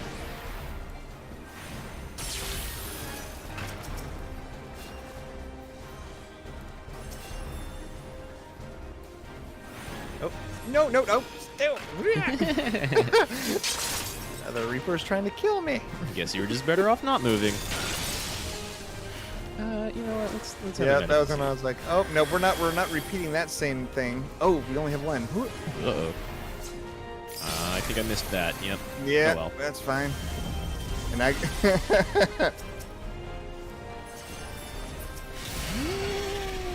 Okay, well. That was spicy. That was a little spicy. We had to go quite a ways away for that. Yeah. That's all right. I'll take 2 vulns if we live. Yeah. What is it, that shirt? What is it, the shirt that has 16 phone stacks and like everything is fine? I think I've seen a meme of that at the very least, yeah. God. Seeing a tank or somebody with 16 vuln stacks would stress me out. What was it? What was it? I was actually doing that earlier. I was doing a trust run as a tank, just to burn some time and finally start leveling up the avatars as they are now. But I was like, I'm just gonna be the laziest tank, and I'm just not gonna move. I'll pop my vulns when they're needed, but I won't do anything else than that, and just let everything hit me and see how well Alfino does with my stuff. And I think I was up to, by the end of it, 10 vulns. Oh man. That would have got me moving around. Like this is why I was doing some. Of course, I'm doing that because I'm alone. Yeah. Yeah, you don't do that unless they're your friend. Then you can. Right. Then you can mess with them a little bit or let them know beforehand. Either or. Yeah, I don't do the trusts very often, but definitely there were like 2 dungeons in Walker that I went with trusts first time through. I think maybe even. I know I did Kitasha's Hyperborea. Yep. At first, because you get all the old cool people in your party. Yep. I think almost everybody runs that with the trust because of that, for that reason. Right. I was really surprised when I saw, like, I used Party Finder and found an actual party of someone who's like, I've never run this before. My immediate thought was like, why are you with us? you could have been. You could have been with Vanat and Emmett. Yeah. And then I think I maybe did Heidelin with the entire Scion group first. I haven't tried. Well, I don't think you actually can. I don't think you can do it a second time with the trust, because I can't find a way to queue for it. Because I did it with people the first time. You might be right. I'm not sure if you can. Yeah, it may just be a once, at least until they put New Game Plus on there. Right. So eventually, for sure. Yeah. But of course, then you have to play all the way to 79 before you can, or 89. That is now. Oh, is that how New Game Plus works? You have to play through all of it again? I think so. Like from what I've seen of it, is that it allows you. You can. It kind of has like a save game system to it. So basically, you start over each chapter or whatever the start point is, and you can kind of you can pause and resume wherever you are in the thing. But I don't think I haven't done it. I haven't done it yet to actually see if you can choose what spot you go to or not. You might be able to start close to it then. Otherwise, best bet might just be to like wait until they slap a trust system on it. Basically. Well, I know that one of the things that that this was kind of that the last fight was kind of an experiment to see if basically if you could do a 7-person trust system without it worked going out bonkers. fairly well. Oh yeah, no, that's the trust system has come a really long way from the squadrons that it started out as. Mm-hmm. Like the squadrons are still really painful to go through. Because they haven't revisited the AI system for that content, so it's all still. Is that they're more just like following you around instead of actual AI that kind of knows the fight? Pretty well, they give you more direct more direct control over them. So you actually, if you do the trust, you get an attack button and a disengage button and a use your limit break button. So they don't have. You get a pet hotbar. Yeah, you get a pet hotbar for your squad. Wow. Okay. Yeah, that does sound a lot more difficult to manage. Yeah, they haven't really, and it's like everything else in the game. It kind of once they've left it, they just kind of leave it and don't really go back to change it or improve it afterwards, unless there's like a massive, there's something wrong here. Sure, yeah. There's probably not a huge problem or a huge call for them to redo it. No, because it's just all old content, so most of the time they're just happy to leave it as is and be like, all right, it's as good as it's gonna get, and not enough people are doing it now to warrant us going back and changing it. Oh my god, I just noticed the tank's hair. That's not a helmet. Wait, hold on, I got it. Oh wait, that's not. That dude looks fabulous. Yep, that is a fabulous paladin right there.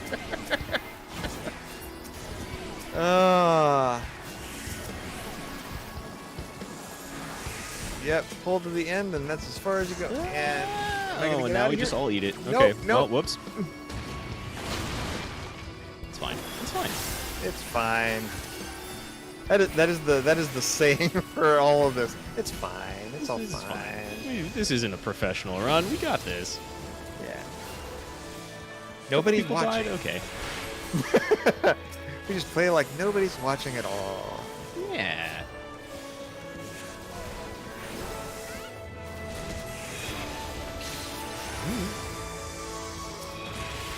Actually, I remember that was one of the that was one of the first things I had to learn for the longest time when I started streaming. Was they talked about was somebody gave me the advice of like, don't ever look at your numbers, don't look at who's watching, don't look at anything else like that. Just pretend that at any moment, at any time, that there's always 10 people watching your stream. They're all lurkers, but they're all watching your stream. Right. And yeah, because that'll get you in the habit of like talking and just running your mouth incessantly, kind of brain to mouth. Yeah. His thought was, or the logic that he gave behind it was the fact that he said if somebody wanders into your channel, you always want to be talking because who knows when they're actually popping in. And what was it? It was a really creepy, like it was some stats obviously from Twitch at the time, but they were like, people. Oh, that's right, because I went to TwitchCon, I think 2-3 years ago. It was the one right before before COVID hit and they canceled everything. Yeah, that was somewhere between like 1 and 5 years ago. I forget. Yeah, but the advice he said is he's like, or it was one of the Twitch guys, like the actual admins for Twitch or the guys who do the behind the scenes stuff.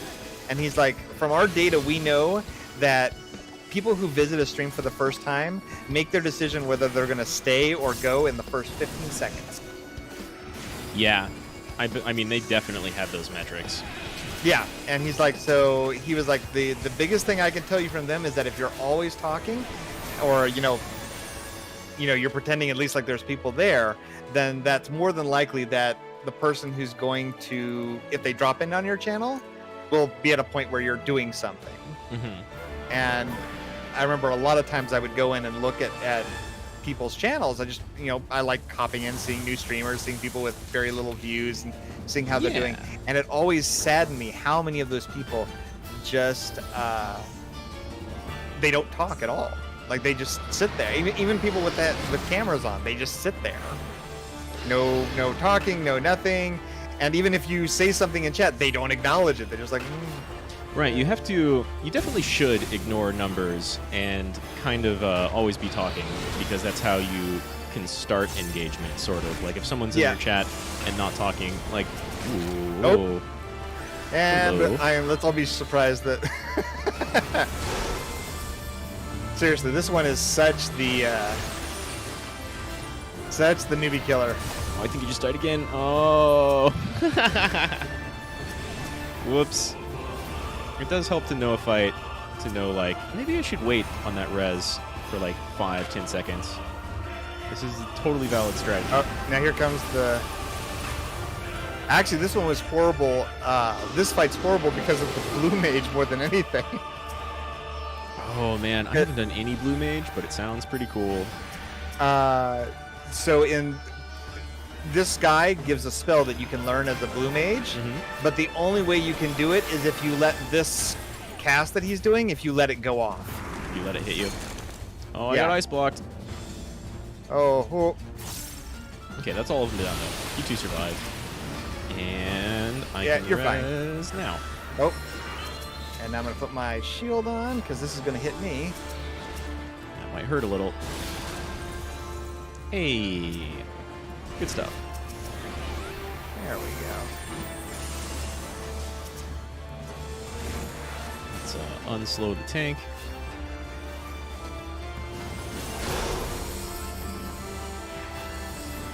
Stay right here. Yeah. Uh-oh. Uh-oh. Oh, you got hit by 2 of those. Here, I'm gonna...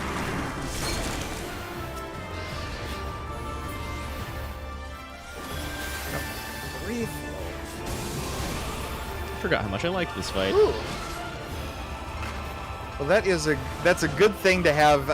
We have 2 Reapers, one of which is not using his shield on anything, so I can now see exactly how much reduction my shield is actually doing.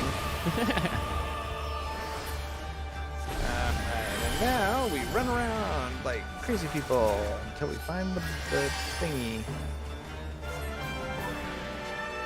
Whoop, there it is. Whoop. Found it.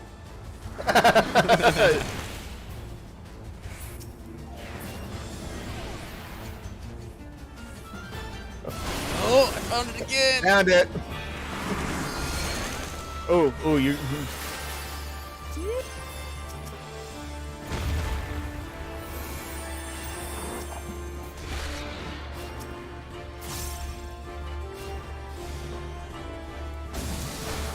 I'm not targeting the boss. What's he doing? Oh, that's what he's doing.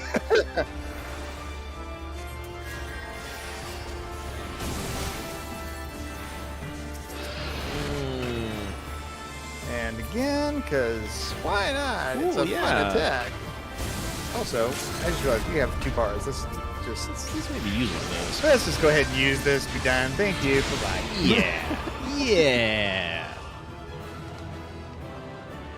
Yeah, that tank totally gets the concept for nothing else for that glam of Yeah, he did a good job, and oh my god, the pompadour. The pompadour, like that actually looks like it works. It works. Good job, yo. Ah, look at that. Yeah, he knows. He Good knows. GG, Fancy Tank. Nice, nice, and straightening his shades for you too. He knows. Oh yeah, he knows. Yeah, that was That was a good run. I haven't done the burn in a while. yeah, that was good. It's a lot of. I like when I see those dungeons that I haven't seen in a long time like that. Like Same. It's fun to revisit them, and there's only a few that I get and I go, not this again. Yeah, I Actually, really that's a good think of too question. many. Which dungeon do you dislike the most? I was just trying to think because I was going to agree that there are definitely some dungeons I like to run, and it's either because of like the layout or a boss fight or two, or I really love the music. Yeah. What's not Malika as well, but like there's a hard AAR dungeon where you have to go around and get like oil and mess with a bunch of different levers and things to open a door, and I always forget which way to go. That is the Wanderer's Palace. Yeah, that sounds right. Yeah. I'm trying to think if there's anything that I dislike more than that, and I don't particularly hate it. I just get in there and think, oh man, I never remember this at all. Especially because yeah, it's funny. A lot of it. the ones that I don't like to run are all the old ARR dungeons, or some of the ones, because they were just trying. Gregorius says Satasha. Kitasha, yeah, that's definitely one that if I get that one, I kind of like. I mean, granted, it feels a little bit quicker now. Like I don't remember what it was. There was actually one I went through where the tank just pulled the whole thing to begin with, and it was Right. fine. Like Because now like, things okay. are kind of designed around wall pools, but they weren't always. Yeah. So yeah, I think you're right. But any of those that have like the stop mechanics where you have to interact with things, especially because they still have the, you're picking up a thing. Are you sure you want to pick up the thing? Now you'll pick up the thing. Oh, now you want to interact with the thing you picked up. Are you Right. sure you want to interact with the thing that you picked up? Even though Okay, you now you're definitely interacting. have to the whole time. Yep. Yeah, It's yeah, all pop-up menus and just sitting there waiting. So like, I don't know. I'm trying to think. I think I like all of the Stormblood dungeons. let's see. Stormblood. What And was I in probably those? like all of the Endwalker dungeons. I've got Malika as well a lot recently, but like the golem with buckets on its head and hands always makes me laugh, so I like that one. Yep. That always makes that one fun. Yeah, I guess a lot of like hard mode AAR dungeons can get kind of annoying sometimes. Yeah, I think if I had to pick something out of Stormblood that I didn't like, I think probably the worst designed one, or the one that I probably like has kind of like worn off its charm, is probably either the Temple of the Fist or Bardam's Medal. Just because Temple was kind of just very. Oh yeah, Temple of the Fist is a little annoying. I haven't been there in a while. Yeah, it's just kind of it's kind of one of those things, especially now, where you just kind of run it and you never go back there again. But it never feels like it was fleshed out. And Bardam is just that middle fight. That's the gimmick. You don't actually fight anything. You're just there dancing for 3 minutes or so. Is that? I'm trying to remember which one Bardam's is. Is that the one like that middle fight with the boxes that turn you into old ladies? No, that's Shisui? Yeah, that's Shisui of the Rising Tides. Yeah, no, the Bardam is the one in the steps. So it's the one where you go and fight through all the doors, and then eventually you fight with the guy who's like, all right, go through step 1, and everybody gets in their 4 quadrants, and you all run around in circles and it's just dodging for like 5 minutes, and then you're like, okay, you've beat the boss, congratulations. Right, every single other encounter, or maybe even every single encounter almost, is just like a bunch of things jump in, and then they do some AoEs, and then they die really fast, and then that happens again 1 or 2 more times. Yeah, that one's not very special, for sure. Yeah, like it's one of those things where it's like the gimmick hits you the first time, you're like, oh, this is so cool, it's something that's not a boss fight, and after the 50th time, it's like, oh, this dance again.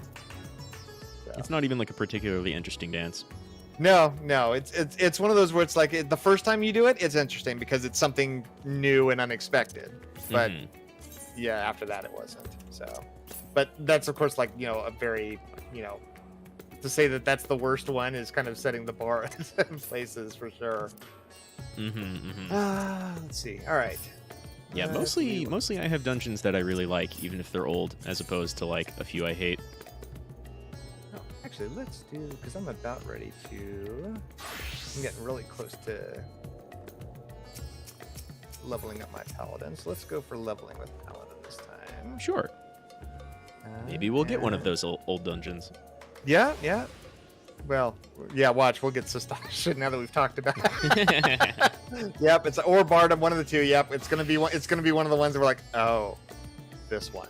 Oh no, we just said. Yep, we've jinxed it now. It's all over. Yeah. Oh yeah, and an instant one. Oh yeah, it's gonna be. Cross your fingers. What are we getting? Man, I love the Rad Mahou music. Dawn Meg's not bad. Funny enough, I think that if I was gonna have to pick one, I think that I'd probably pick this one as the worst one for me from Shadowbringers. Like, I love how colorful it is, and I love the design of it. Like, it's great, but like most of the. Like, for one thing, the music's just kind of very lulling. It's like... It's no Titania, that's for sure. Nope. And just most of the bosses don't, like... Well, no, I take that back. The bosses are interesting. It's just all the stuff in between the bosses that I don't really care for. Yeah, I can definitely see that. Although... Even really thinking about it, the frog boss is kind of the most interesting one. The tree boss in between is... whatever. Now, here's the fun thing, is I hate that I see so many people who don't interrupt that. Yeah. Like, yeah, that's true. There's so many people that I've run with, and they're just like, no, we don't need...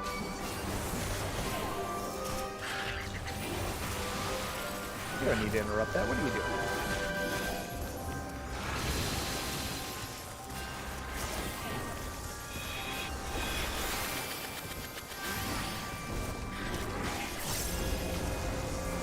All right.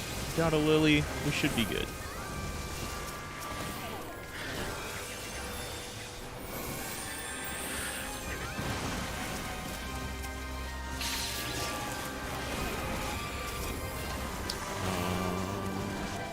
Say that. No, you're fine. You're fine. Yeah. Nah, it's fine. Still always got to do like 1 or 2 cure 2s near the beginning of the dungeon, and then everything's much smoother.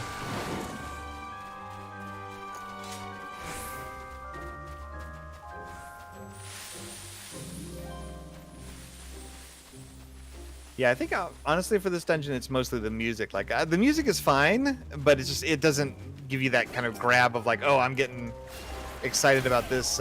Right. This is not a long fall.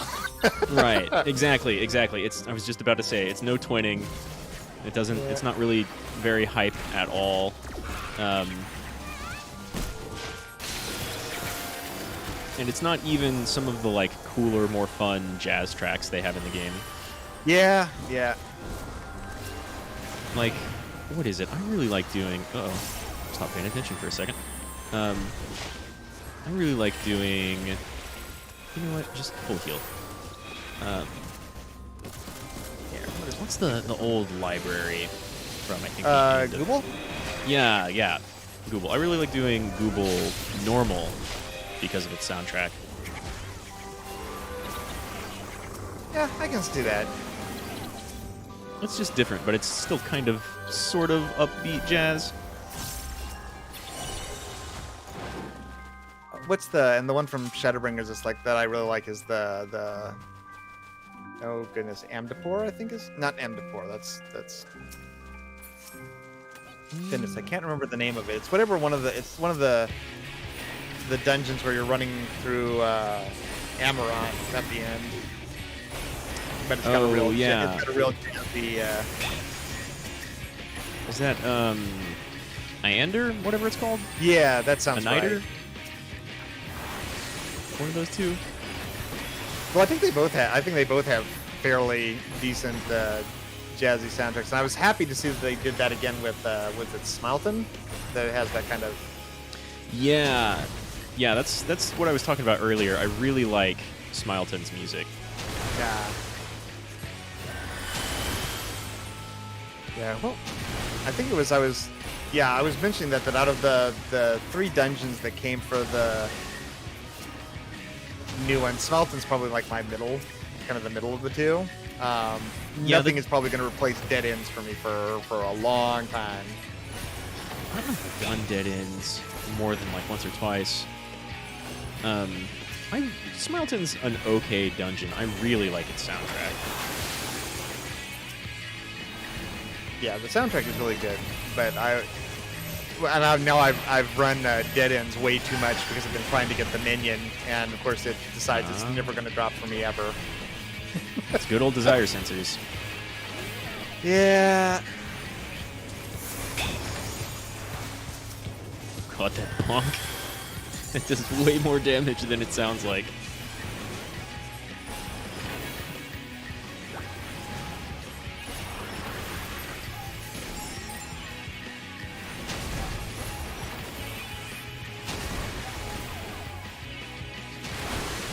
Nope. Oh, got hit. I get hit by that all the time when I'm taking. I always think, oh, I'm in between, I'm fine.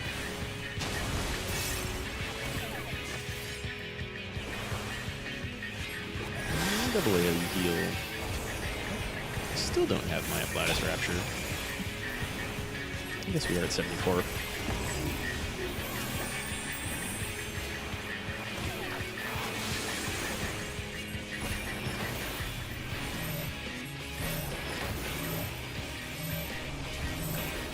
That's not the right button. That's the right button.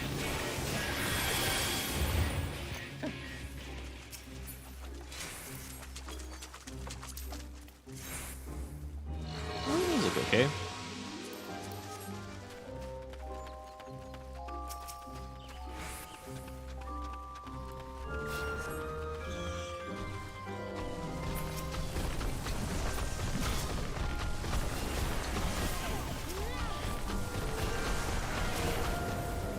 Like Gregorius was talking about him and some Japanese players going through a dungeon and it's 2 DPS rage quit in the second boss? What dungeon was that, Greg? I don't think I've seen anyone rage quit in a long time. Ooh, that's a lot of overlap. Yeah, I can't. Actually, no. I take that back. There was. I felt really bad. Was it? God,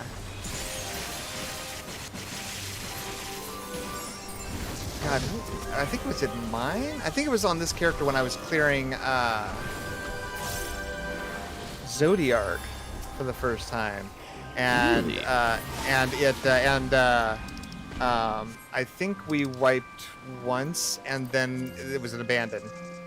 Oh wow. Wow. Yeah, and I was like, really? One? That's all it's gonna take for this one? Just. I kind of felt like Zodiark was a little easy. That's kind of surprising. Well, Zodiark, I remember. First time I played it on my main, we wiped. We did it 3 times. We wiped twice, and then we had to. And they tried to abandon it that time too. Come back here. I need to interrupt you. Thank you. Thank you. Yeah, nobody likes that. Yeah, Zodiark was cool looking, but I was like, first of all, surprised by how quickly the story got that out of the way. Yes.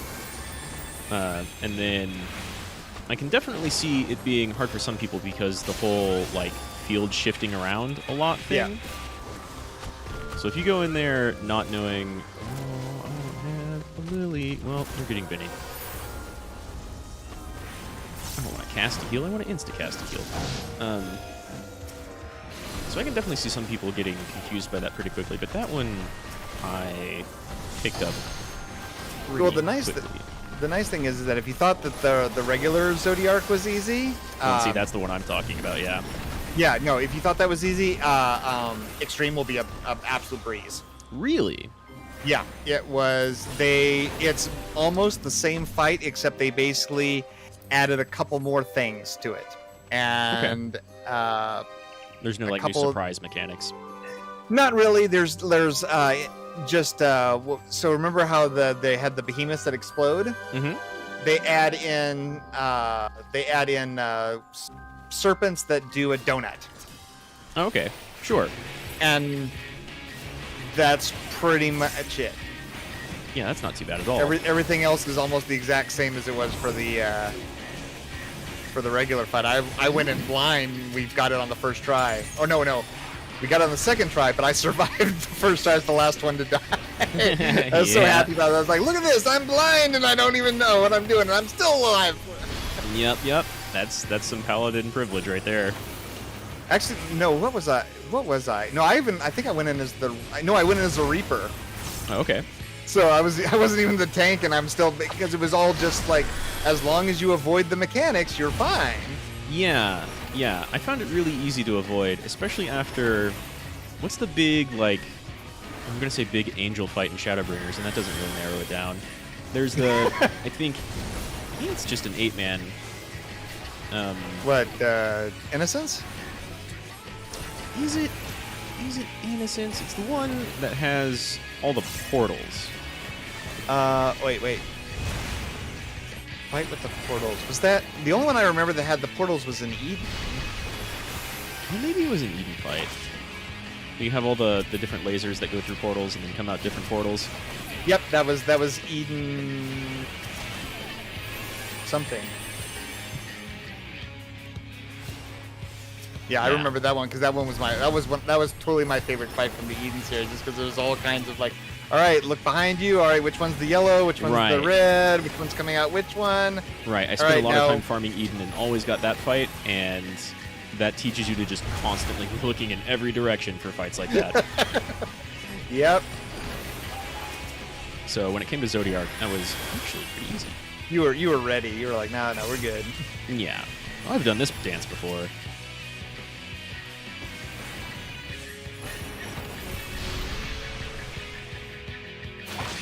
There we go. It seemed to come out a little bit late for me. Where are...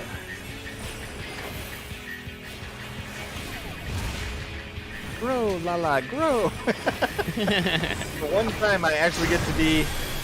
Almost normal sized. Yep, almost normal size. And it's funny because they adjust your running animation for the bigger size. Oh, really? So Lala's just like jump. You're almost skipping around.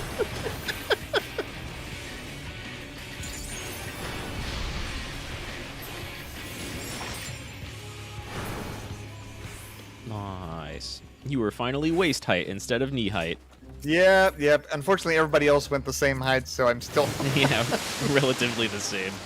Yeah, relatively the same. Although, that's the nice thing when you can get to people that don't choose the... that don't do the mechanics, avoid those things, and all of a sudden you're like, hello, I'm a giant-sized Lala standing next to normal-sized you. How do you feel? Wow, when Gregorius mentioned people rage quitting in the middle of a dungeon, it was this one. Wow. That's a bit much. The pulls are, like, not that bad. There's only one pull that's really, really obnoxious, and it's the one that's coming up after this. Even then, like, the very first pull is almost as... Well, the second pull, that's a little bit bigger than that very first pull, is almost as bad. This one's definitely bigger. You've got, like, the horse or two and those two genies. Yeah, this is the one. This is the one that if I pull there, if I'm going to wipe at any point, this is the pull I'll wipe on. Well, I've got full lilies, so hopefully that doesn't happen. All right. Well, let's find out. What was it? It was the. I love there was a wonderful thing that basically was like, whose fault was it that you died? And it was basically like, oh, have you popped all your cooldowns? Yes, then it's not your fault. But if you haven't popped all your cooldowns, no, it's totally your fault. You should have popped maybe your your cooldowns. fault, actually. Yeah. Yeah, this is actually your fault now.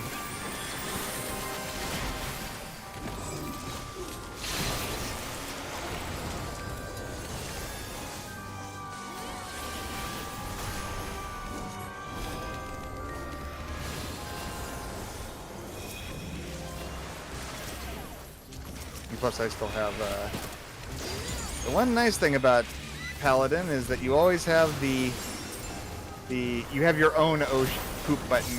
Mm-hmm. Speaking of which, let's might as well. Yeah, if you want to stop taking damage, I guess we're just down Yeah, to let's these just 2C stop taking horses, damage but- for a few seconds and see everything's fine. Yeah, everything's good. I've been in the middle of that, but whatever. Yeah.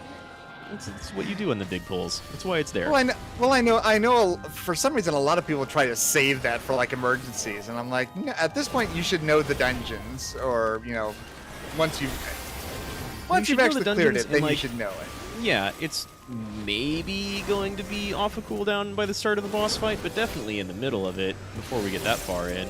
So like the more you use your cooldowns, the more smoothly you can take things and make things. Plus, they're there. It's one of those like Right. if you don't use it, it's not like you get like extra XP or more loot at the end if you didn't use your cooldowns. It's just you didn't use your cooldowns. Well, Right. Like Monk has a bunch of different cooldowns, and if I don't use 2 or 3 of them, then I'm just lacking. Like if I save them for the boss, why? Just use them on the first encounter and make everything go faster, and it'll be back soon. Yeah. In fact, love those folks who do this. I can't remember if this one was done by the Fukas or who did. Somebody did a wonderful infographic on limit breaks. Mm-hmm. And basically did all the calculations of this is how much damage each limit break is doing depending on what class is doing it, and all these things, and basically came up with if you're ranged, there is no reason if you have a ranged anything, there's no reason to not use to use it on a giant pack of mobs instead of the boss. Yeah. Like just raw numbers, the amount of DPS you get out of that is a lot. Yeah, the raw numbers are good, and also the fact that it just helps you clear out those packs faster. Be careful with the balance beam. I was just saying the same thing. This. Oh yeah. There's actually that mechanic. It's actually the important one. Oh yeah, you know what? I do forget about that one. Yeah.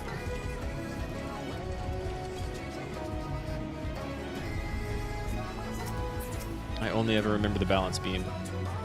Because usually I make it across that in one try, and then sometimes I just fall off 3 or 4 times.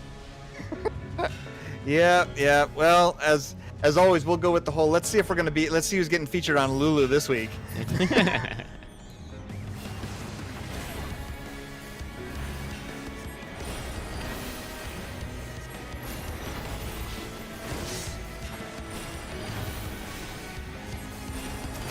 Why is the frog a sexy red?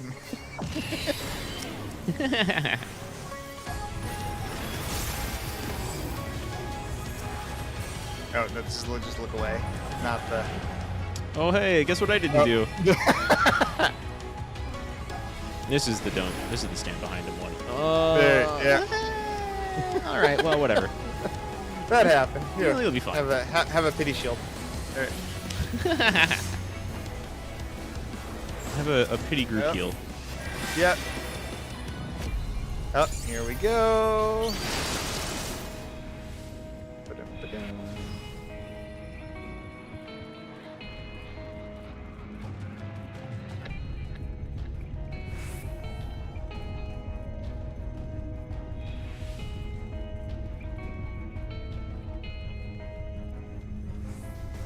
There we go. Yeah, nice. Everybody got across. Oh, no. Oh, the last minute. Oh, no. Well, we'll be fine. That should, that, oh no, really. There we go. Ah, goodness gracious.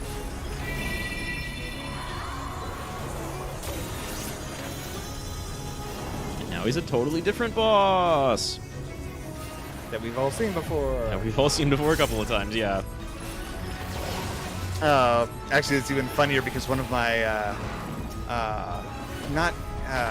one of my FC mates, his name is Kuchalane. And he there picked you go. that before the boss came out. So of course he gets there and he's like, "Wait, I'm fighting myself? I don't look like that. You do in some games. Yeah, not this one.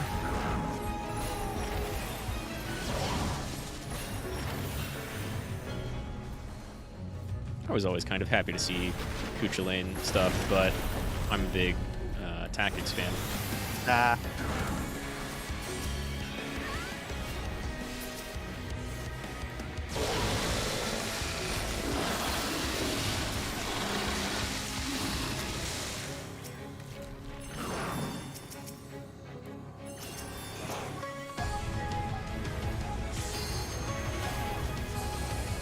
Yes, if you yeah, the this is the boss I like because he has the failure form. And I think if I remember, oh, that's what it was. I remembered that if you do this with trusts, the trusts, even as slow as they are, still can make it to where he doesn't get into failure form. So it's like if you ever see a group of people and they never finish this boss and they get the failure frog, it's like just realize that you're not up to the level of even trust of the trusts. Yeah, that's a little rough. Oh, look away. And now hug his butt. I don't want to get frogged again. There we go. Hey.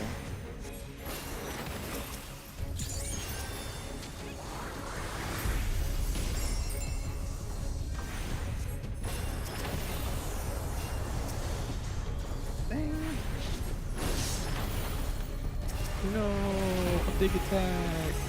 Whatever will I do? Oh yeah, we're gonna. Yeah. We're lacking a DPS limit break, but That's fine. Tank gets the limit break then. Might as well. Like I said, no. Oof.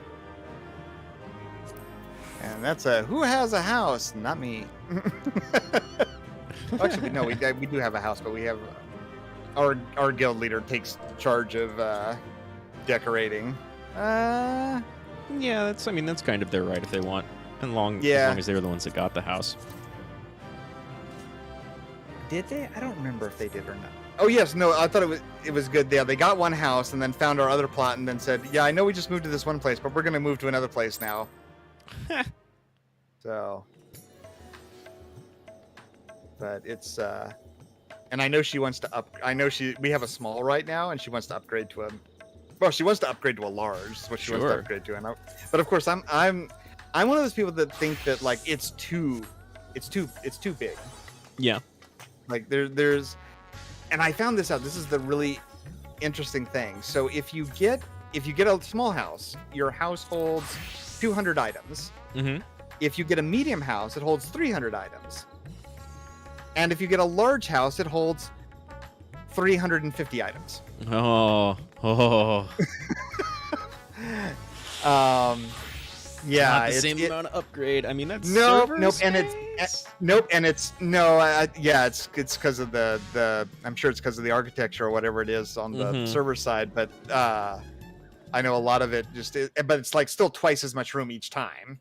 So one of my FCs has a large house, and it just basically ends up looking like this very, even though if you max everything out, it still looks very empty because there's still only so much you can do with it. I know a lot of people actually, what they'll do with a large house is they'll actually like wall off the top floor.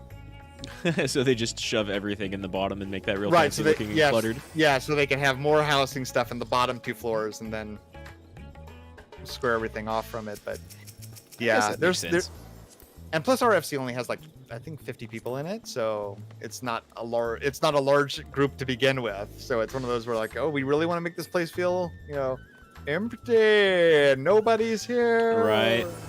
Nobody home. But I do like it was funny until I joined this particular FC or was in there, I didn't have a whole lot of things for the neighborhoods. I was always like, just make it instant housing, just give everybody a house and make it instant. There's no point in the neighborhoods. And then our FC moved into our place, and we actually ended up in a neighborhood where we actually have like a neighborhood watch and neighborhood parties and that's cool. like several of the FCs around us, and we all just, are all good friends and good neighbors. And it's like that stuff would never have happened without it actually being a neighborhood. Yeah, so. without being a neighborhood or a district. Exactly. Yeah. That's a really fun social aspect. Yeah, I mean, it's just like any other. It's like real life in that case, where it's like you actually have real neighbors, and you can, and they're real people, and you can really organize things. Yeah. So, but I like it. Also, I don't know if I've seen my current FC's house, but of course I was just kind of like picked up when I came back in Walker. Oh, so this is a new FC for you that you're in? Ah, okay. I mean, it's a friendly, no spoilery type of place, but I think they mostly just invited a whole bunch of people in order to have lots of people in the FC. Yeah. So the FC I'm in is it started out as being an FC for a Twitch streamer that I was friends with, who is she used to stream a little bit of Final Fantasy, but she was mostly an Apex Sure. player. She was horrible at it, by the way. She was like, yeah, well, no, I'm kidding. She was actually really she impressed me because she played on PS4 with a controller and was that's impressive if you're good at all. And was I can't. Yeah, I don't have that kind of like I can play Destiny or Halo with a controller, but Apex and other things I have to do mouse and keyboard. Yep. Absolutely must do it. Otherwise I'm a terrible shot at any range. Yeah, no, and she was routinely winning. So, but of course we all just joked about it. Just said, "Oh, you're absolute trash. What is your problem? You didn't finish in the top 1, whatever." So, but of course I'm still going. Yeah, that's popular FPS chat. It's going to be just like fighting games chat. Did you come in second place? That's first loser. Nice, I like that. But yeah, so she played here, and I had played here before with another friend, and then she left, and but then found out that she was on the server, and she's been playing more, and it's just now it's just a tight knit group of friends that are all just here and play around and. Well, that's do pretty stuff. good. It's nice. I'm looking at my FC roster right now, and we have 394 members, and 25 of them are online. Wow, that sounds. Let's see. My main is in a huge FC. I think they're always capped. Like they're always at 512 people that are there. And they routinely have like 100, 200 people on at all times. So but it's interesting because even in a group that's big, there are still you can still tell people that are chatty and you'll still recognize the helpful regulars. People. The people who want to and even with a group that large, and they're still very no spoilers. Let's keep everything friendly because in an FC that size, you're gonna have everybody's there. Right. So. I guess even though there's only 25 people online, like the longest absent or like since logged in day is only 6 days. Yeah, that's not bad at all. Right. I think we have our semi-active. In my small FC, we definitely have people who haven't logged in like years. Right. Yeah. They just get put into a rank of like, you're not. Although I did think they just did a purge, so I think we did actually clear some of those folks out. Yeah, I think this one is somewhat new. Yeah. All right, I think I have time for probably one more roulette. Which one would you like to do? Sure. Well, if you're running a little low on time, let's definitely skip main scenario. Yes. Yeah. That's the podcast roulette. That's the podcast run, even if you're not doing a podcast. Just listen to a podcast. Watch an hour-long Netflix show. Yep, hour-long podcast, whatever. Yeah, that's the. I don't know. We could do either Alliance or normal raids. Let's see here. Did that one. Trials will go pretty quickly if you want to do that. We can probably fit in. See if let's push it and let's see if we can do a normal and an Alliance raid and see if we can get what we can get out of that. Okay. Yeah, we'll see where we are at the end of the next one. No, I just queued up. Do you want to? I'm fine as monk. For you? Yeah. Okay. Yeah, I've been playing as monk recently. I haven't done FPS. I haven't done DPS recently, so I'll go with that. All right. Yeah, it's funny because this is always the hardest part for, or one of. Ooh, now this is one I don't get very often. Oh yeah, been a very long time. Ooh, and a pair of sages to go along with it.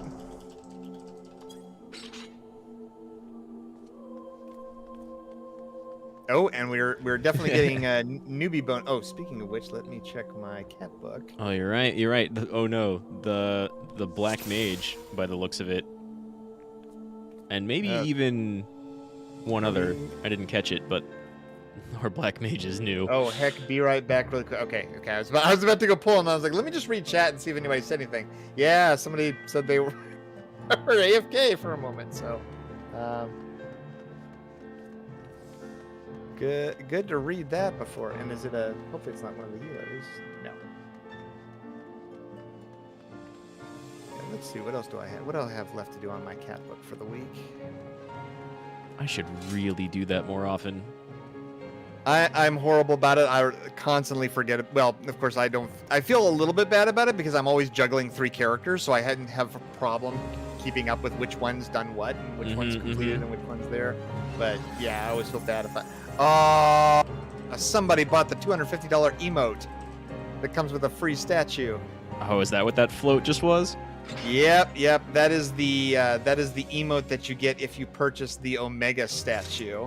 Ooh. Oh, okay. What they've been advertising recently, huh? I can't say they'd be advertising it recently. It's been no. The one they've been advertising is the outfit. You can go buy their... That's right. Yeah. That's only like $12. No, the statue is $250 and it's been sold out, and now she's disconnecting. No. Okay, no, she's back. She back. Okay. Yeah, she was about to have the Pokeball of Death there. Let's see, how long do we give you? Well, at least they're one of the healers. Hopefully, the fact that they spent $250 means they play a lot. Yeah, no, I would like to think so. Although, yeah, no, I have one of the people I know who bought every single statue and has every single one of those emotes. Woof. And it's just which I think comes out to like over like probably like $1,500 or something like that in statues. That's a ton, man. If I win the lottery, I'll do that. Yeah. But they were like, actually, I felt really bad. One of my friends was a huge fan of Shiva and bought the Shiva statue, and it arrived broken. Oh no. Yeah, like it had these like tendrils that came out of it, or like her little cape or whatever was in the back, and both of them were broken off. That's terrible. Were they able to get it replaced?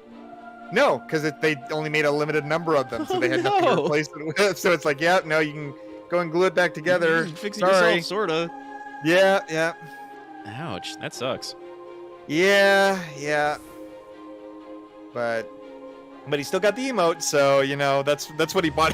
Well, no, he bought it. Well, okay. He totally bought it for the statue, but it's always the joke of yes, you bought a $250 emote that just happens to come with a free statue for.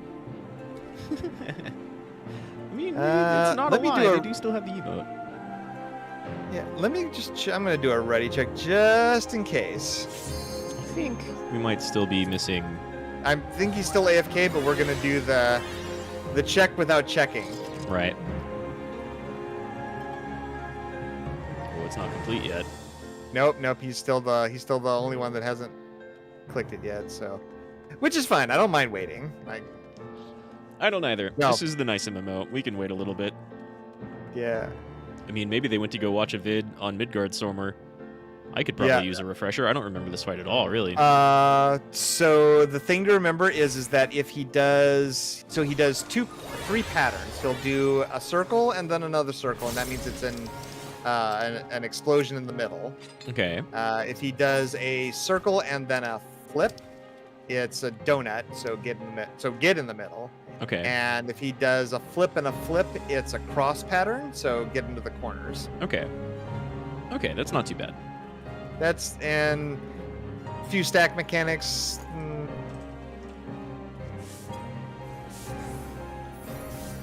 Well, but stacks are pretty easy to see.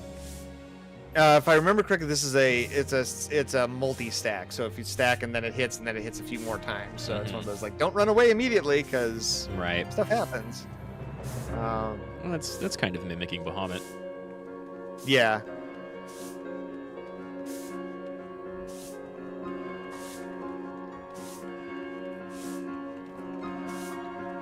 Oh, hey, they're back. Welcome. All right, we're gonna do a countdown then, because everybody's already said they're ready. So we'll just make sure we're. Some people like rush into these things. I try to do a countdown as often as I can, because I think it's nice and gives everybody, some coordination. Well, especially like if you're if I'm a red mage and I get a countdown like that, I'll actually do a long cast to start off with. Exactly. Because at least that one you can time. All right, so his first one's always it's 2 circles. Yeah, it's always 2 circles. And I think he'll do it another 2 circles again before he starts adding the flip in. Okay. Yeah, so he does it once to show you what it was, and then he does it again to make sure you got that that's what it was. There was a really cool article that I read a while back that was written by one of the WoW developers, who also played 14, and it was where he was a raid designer for WoW, and he basically did this.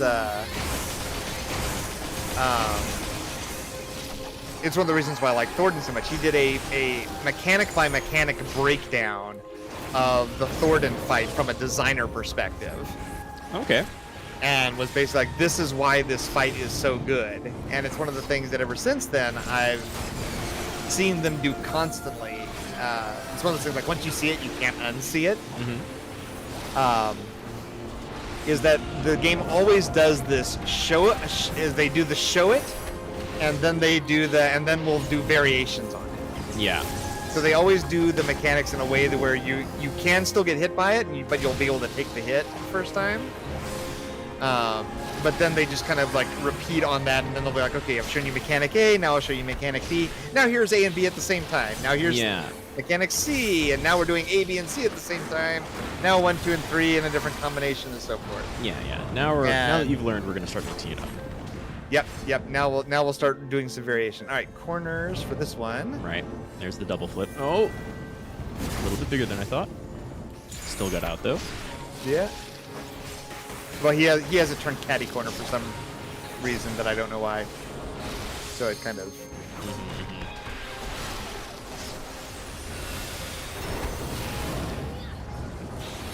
Is that the first flip? Yep. So it's flip. If he does a flip first, it's always going to be double flip.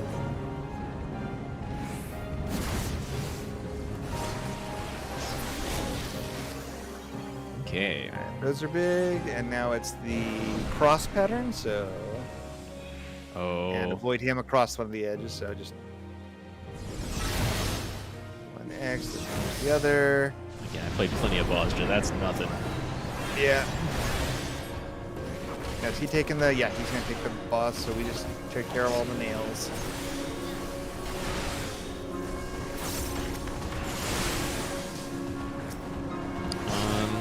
Not really pointing the boss away from us, but it's fine. I'll just that's join what a different nail.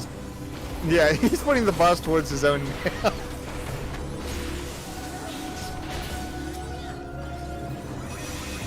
of dashes.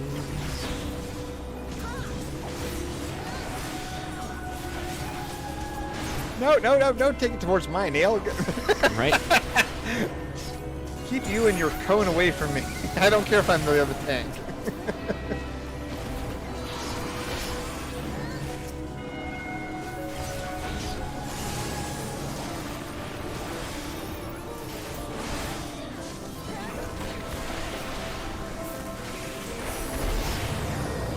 Alright, and where did I put my thing? Oh, there it is.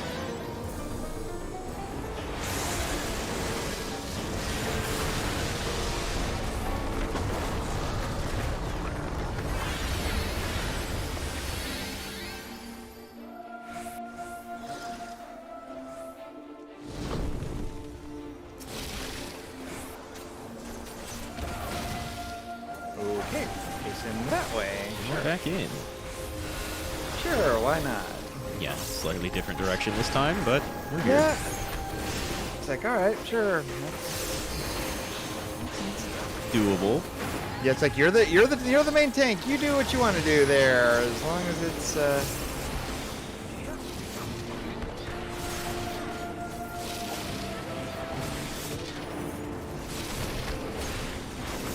Ooh, okay.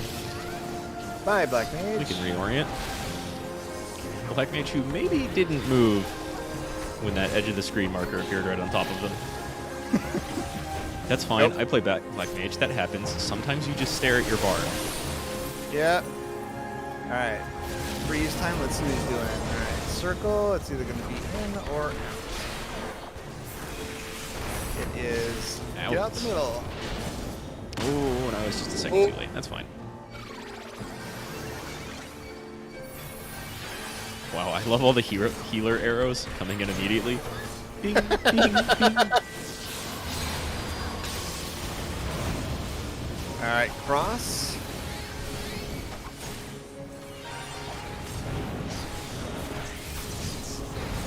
And I stay in the corner so that. That poor Black Mage. Alright,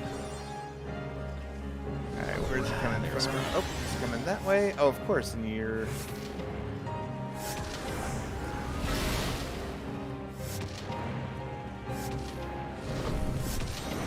Oh, okay, that's fine. Yep, I was like, we're fine with that one.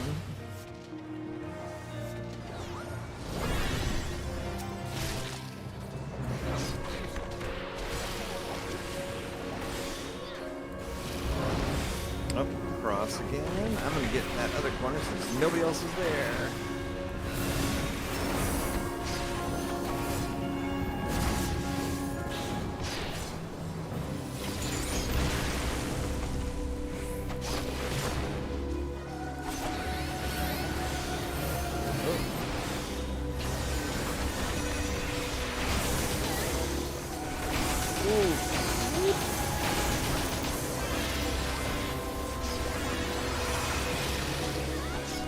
Always the spicy.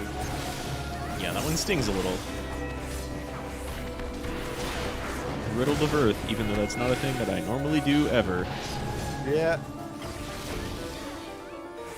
And I think that's almost it.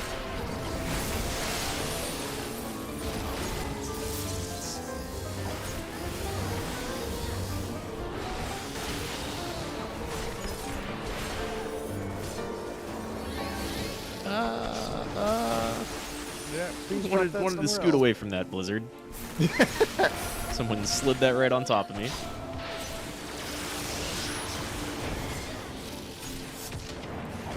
Alright, there's a safe spot.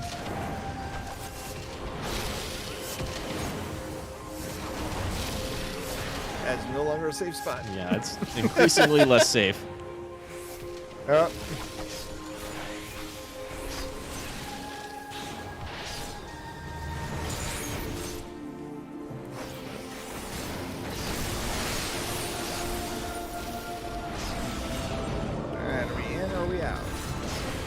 Circle one. Oh, and it's flip. in.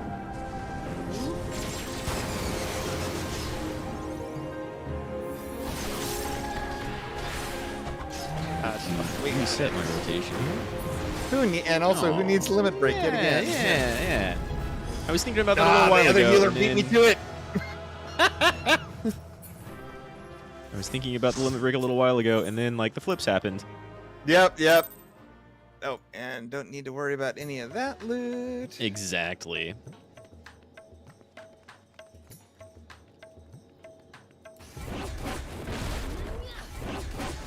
At least eventually. I do eventually want to do the... Did I do Savage on this one? Or is it only... I can't remember. Let's see. Do I have Omega on here? I do...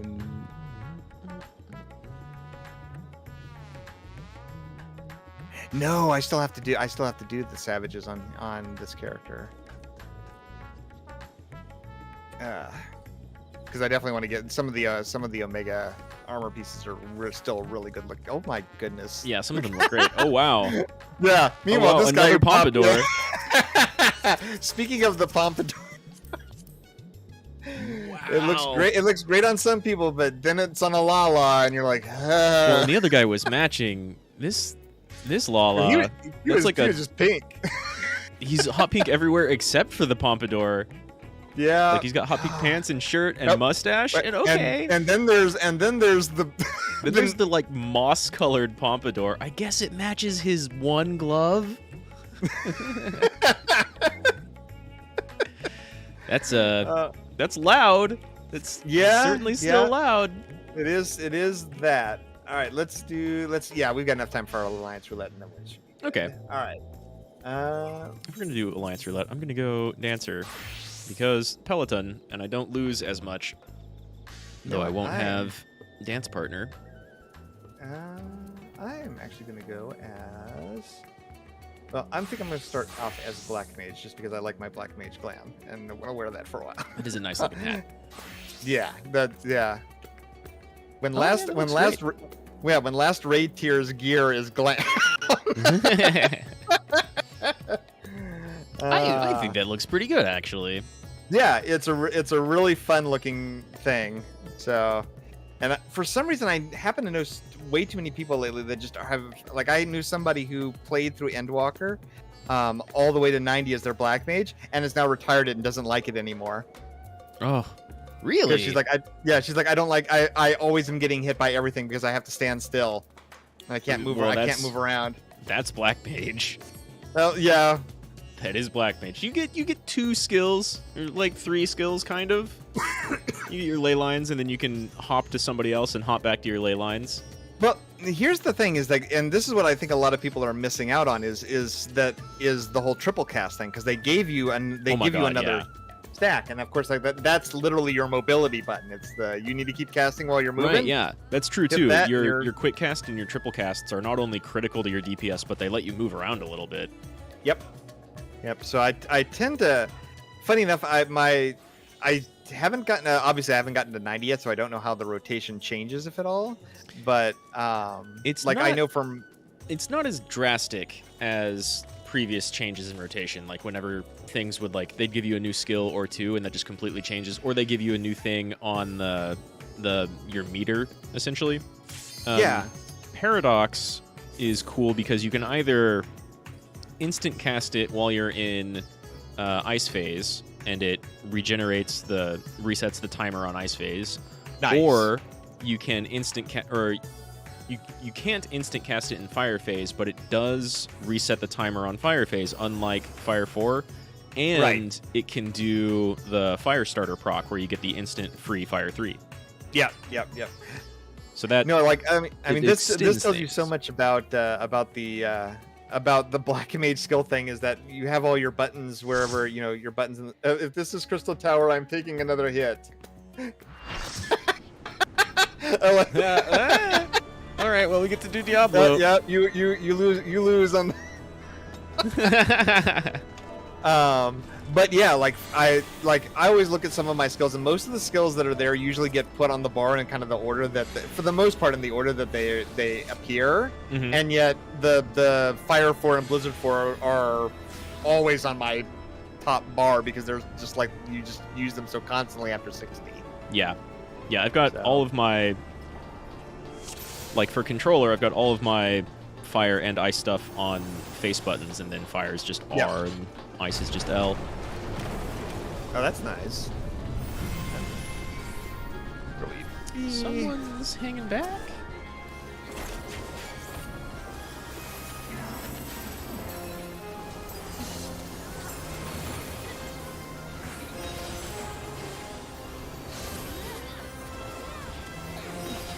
Yeah, Black Mage is kind of complicated.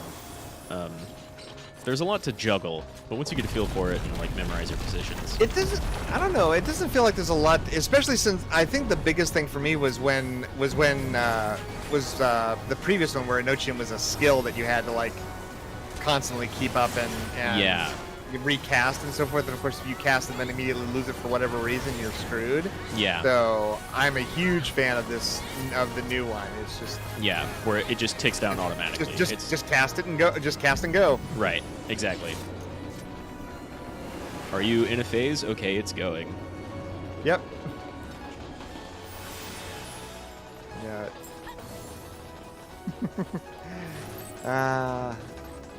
The fast Reapers. Yep. Always ahead of everyone else now. Yeah.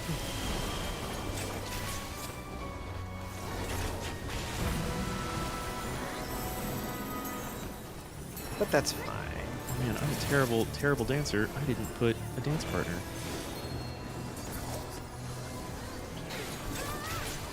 Maybe I was expecting Crystal Tower too. Yeah. Yeah, Alliance Raid. What was it? I think still the biggest surprises are when I do Alliance Raid and I end up getting near. yeah, I've had that happen. Those are the ones that are like, whoa, really? Are you serious right now? There were 2480 people queued up. Right. I've totally been like at the end of my day being like, okay, I'll do Alliance Raid's all I got left. Okay, we'll do like a really chill tank run, get some Crystal Tower. Oh, we've got to pay attention now.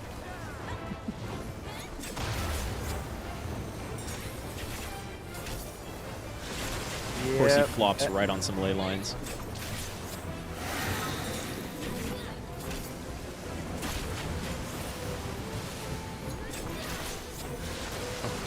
Oh god, there's a horrible meme that I've seen going around lately that just kills me. It's a macro that black mages are using that basically every time that is a macro that people are using for when they cast ley lines. Yeah. That just basically goes, I am now currently casting ley lines. Ley lines allows me to cast 15% faster. This is good DPS for the whole party. For this reason, I will not be moving. Please do not drop any AoEs on me. It is now 27 seconds before my ley lines goes away. It is now 13 seconds until my ley lines goes away. It is now 1 second until my ley lines go away. My ley lines have now gone away. We will repeat this message in 90 seconds. Yep. Wow. That's a bit much. That is... I mean, that's really funny, but I would get pretty tired of that after seeing it once. Yes. Granted, I hope that people make those macros and only do them either with friends or do them once just for the speckle of it. Right, please don't use I'd like to hope. Yeah, with we're inside this time. All right. Oh, okay. Usually we don't get inside. Oh. Yeah, I almost always get outside. I mean, not that I mind. It's one target for me to target. Yeah. And I don't have to move. It's still pretty easy. I don't do this raid enough to know if that's like by alliance group or not. It is. Okay. Oop, did not miss that one. Oop.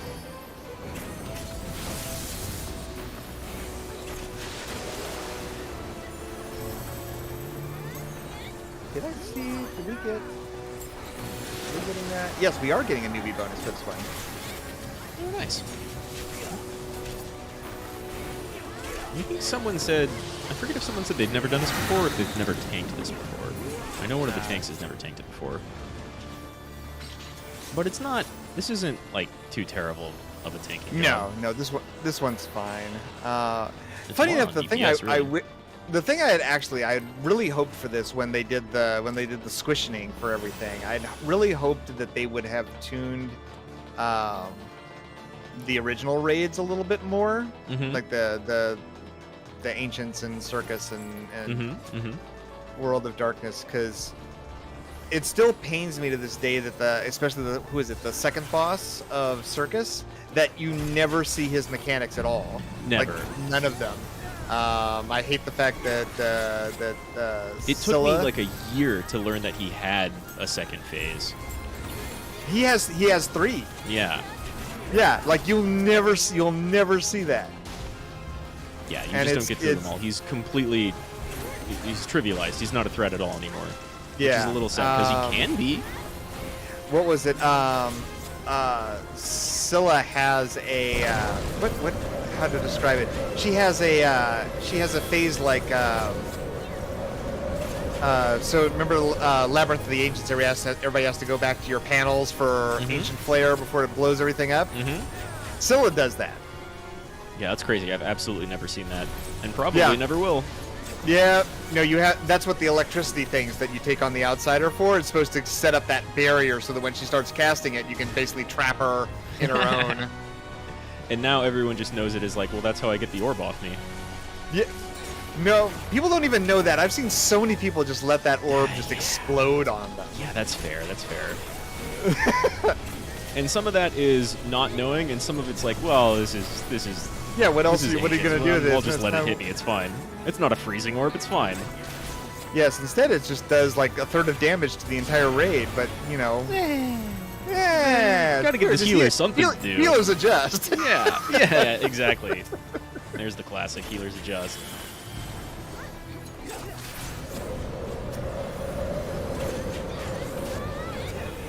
Uh-oh. I was about to say, don't tell me I'm tanking.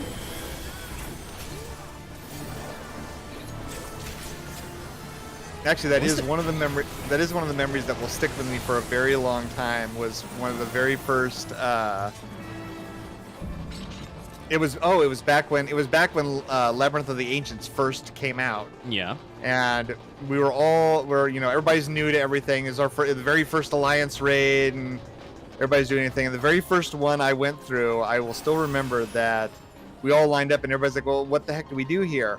And this black mage goes, "Don't worry, guys, I got this." And he just runs up in front of the boss and hits it with his stick, and is immediately plummered in one hit. Yup. Yeah. That's I will not a thing always a black remember mage that. or a white mage should do ever.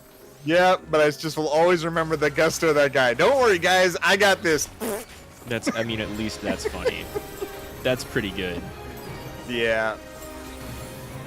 It's a modern Leroy. Yeah. But he didn't even get chicken.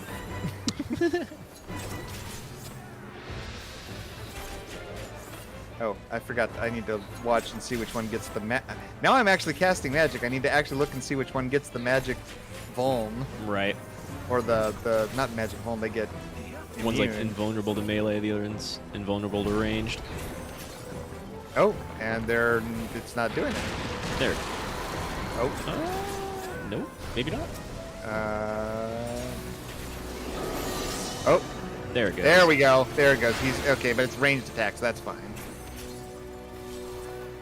Magic is technically not ranged. Ooh, I got mucus. Yeah, that'd throw a loop in some things.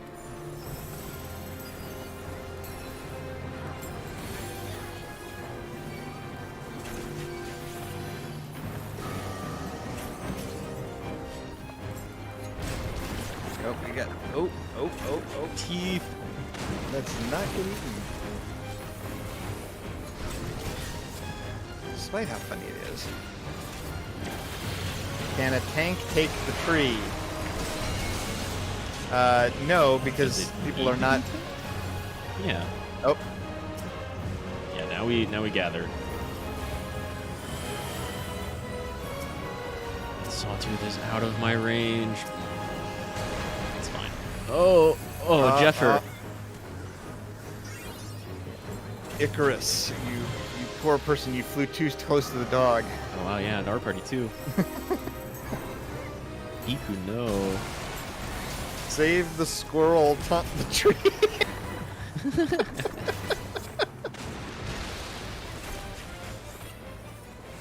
I always do appreciate runs where it's like this. Like, I'm never this witty. I'm never witty enough to actually be able to pull off half of these funny sayings that go on during raids, but I always appreciate the people who do. They always make even these older ones much more tolerable. Right. Because this isn't going to be much of a challenge, even with kind of an inexperienced party. Like maybe a couple of places later, you get away from the other person with the giant ball.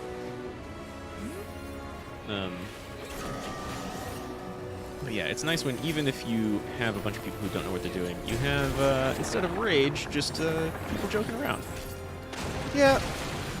It's honestly one of the reasons I keep staying with this game. Like, it's fun, and I like all of its mechanics and how it's built, but the community is fantastic. Yeah, no, it's funny because I remembered hearing about, like, some of the... Oh, what was it? There was something that got posted to my Twitter feed, and I keep hoping it's a joke. But it was somebody who claimed that it was a Discord feed from a WoW Raider FC that basically said the equivalent of, if we catch you playing Lost Ark, we will consider this to be your resignation notice from our guild, and we will terminate you from both our Discord and our FC. And additionally, if we see that you say that you're playing it at all and are just trying to hide it from us, we will also terminate you. You are here to raid. You are not here to play anything else. That's the type of community that I just wouldn't join to begin with.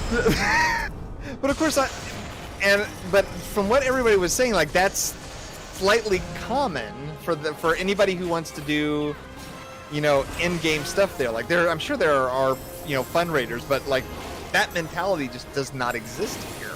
Right. Yeah, it doesn't exist here, and that's great. It is, I think, somewhat common in like hardcore raiding groups and setups. Like, you will play this game like it's a second job. No, that's not a joke. Yeah, I mean, I know that there are a lot of people that do that, especially for, what is it? I've never seen one that has, like, limited, like, what you do in your off time. Like, sure, I've known some hard raider groups that are like, you know, we are going to be practicing 6 hours a day until we beat the thing, or, you know, you'll dedicate at least, you know, this amount of time to playing. But I've never heard of one that's like... If you join a world first group, then you probably expect that, but otherwise... Yeah, I mean, if you're joining a world first group, then you're signing up. You are definitely signing up for you're here to race. You're here to win. Exactly. All of your weekends are spent here. But if you are, and I think that's also part of the design, like the fact that you can't just. I don't know if WoW is the same way or not, but like here, I know if you do in-game raiding, you are still limited in how much you can get per week. Like that you can. Yeah. At a certain point, the loot just shuts off, and they say, "Nope, you've had your 1 or 2 chances to get loot this week, and if you got it, then that's it." And, you know, thank you for playing. I definitely haven't looked at WoW in a long enough time to know if that's still how it works or not. I think there was some limiting like that. You only get like a weekly run at whatever's newest. Yeah. Which is similar. Because I've heard all the stuff about like Mythic rating and Mythic Plus rating, and have no concept of that because that was all before my time. I'm going to be kidnapped after this. I'm not ready to read. What? I don't even know what's being said in our. Yeah, wait. What was the context for that? Hold on. Let's read this. See, I see a pig. I was talking about the guy in chat earlier. Forgot it was a pig and not a bear. I'm thinking of a bunny. I'm going to be kidnapped. I'm not ready to read. That's okay. Is this the same person that said... I didn't like these quests because the cat freaked me out. This is the Sky Pirates thing with Kate Sith. Yep. So there is the cat. So there's the cat. There's at least some context that makes sense. There's a little bit of context that makes sense. Is this the same person that said, if this is Crystal Tower, I'm taking another hit? You know what? Sure. I don't know if that's the case now, but we're gonna assume that because that's the one that makes sense. Or maybe it's the one who didn't say that they're taking hit because they've already taken too many. Who knows? All right, we're gonna stand on this thing because that means I'm tank now. The Sky Pirate quests were okay. I mean, it's one of my. I wasn't like really enamored with this representation or version of Kate Sith, but also I was never a huge Kate Sith fan. No. I mean, I remembered I liked when this came out. I really enjoyed the story, and I was actually disappointed that this was the Alliance raid, and this was not the normal raid. Mm-hmm. Because we had just come off of Coil, which was like super serious plot line. and everything else. And so of course I'm expecting, you know, something serious for the next raid, and what do we get? Goblins. Goblins piloting giant mechanical whatchamacallits that fall apart at the first sign of anything. I'm like, this isn't serious. But of course, then they released this one. I'm like, oh, this is serious. This is a story about, you know, like goose and goblins and everything else. Like this should be the raid thing. But of course, then like after a while, Alexander finally warmed up to me. I was like, okay, it's still silly, but it's fun silly. Yeah, Alexander is very silly. At least, even if you really don't like that silliness, it still has banger music. Oh yeah, oh absolutely. Like that's probably some of the first music that people show people who don't play 14. Like if they want to show off some of the great music, that or yeah. I mean, there's also just every expansion has really great music now. It's impossible to make a choice. It's that or the twinning, honestly.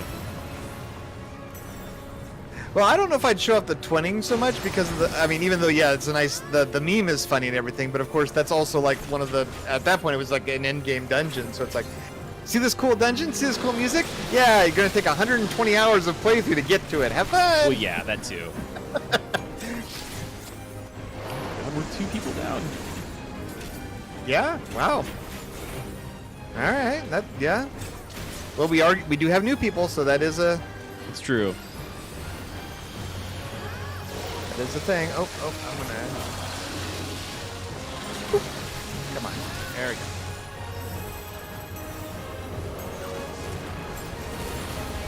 Oh, ooh. People did not hit the other... Oh, jeez. That's a lot of binding. Yep. I can't remember the last time I've seen that many go off. Right.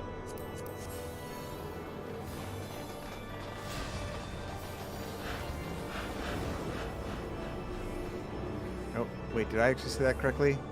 Am I seeing that we have a... I am seeing that correctly. We have a neon pink Reaper. Nice. That's. Oh wow! Yeah. Oh, yeah. That is a happy fuzzy bunny. neon pink Reaper. Yeah. Or like nice fur coat. Let's scale that up so we can all. Let's all be able to take advantage of. Of course, they're from Balmung. This makes so much sense now. Even their scythe is neon pink. Yep. And yet another Lala with the pompadour right next to her. Oh my god, is that a third pompadour this stream? That is the third. That is 3 pompadours in one stream. Oh, you're right. Oh, that one's all white with the glasses. He looks pretty cool, honestly. Yeah. I'm not gonna deny that is a. That's much better looking than that second one. That first Lala. Green hair is fine, but like dirt moss green hair on top of hot.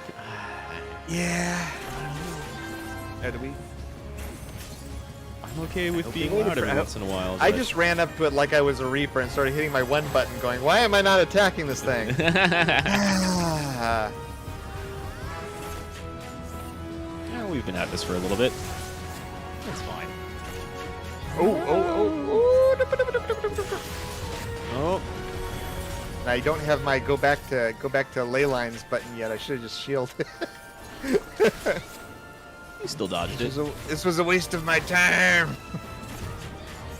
You still dodged it. Only a Raleigh got hit by that. No, that's what I'm saying. I should have not dodged it because I couldn't teleport directly back to my ley lines. So I should have just taken the hit. Healers is just eaten it, yeah. Oh, that's wow. That's the first time I've seen that happen too. The person who had the stack marker leapt out at just at the wrong moment, so they ate the stack. I was wondering. I was like, I don't remember the boss appearing at the edge of the arena for that. Yep. It's like they do when the guy leaps away. Dude, was that a Dragoon that did that? We have 1 Dragoon. Let's see. Who is this? Let's see. Let's find our. Oh, Squirrel. No, it's a Reaper, but they have the same like leap to them. So. Don't we want to point all of these away from each other? No, let's stack them up, obviously, because that allows them to have... I mean, that works for my DPS, but then that happens. I'm... Okay. Yes, okay, now we've got them all pulled apart. That's nice. And by all, I mean... Spread them like remaining. cheeks.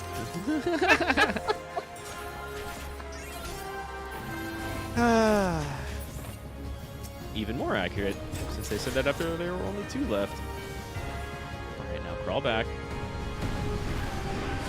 Or, yeah, disappear in darkness back. Yep.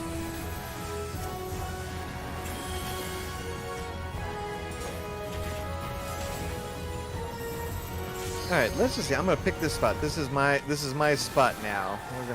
We're gonna do the. I am standing here. You can't make me move out of my ley lines. Let's see how safe I am. Well, technically speaking, I don't think they can force you to move. No, but I'm interested to see how safe I am. Oh, but I can still stay in. Nope, but I can still stay in them.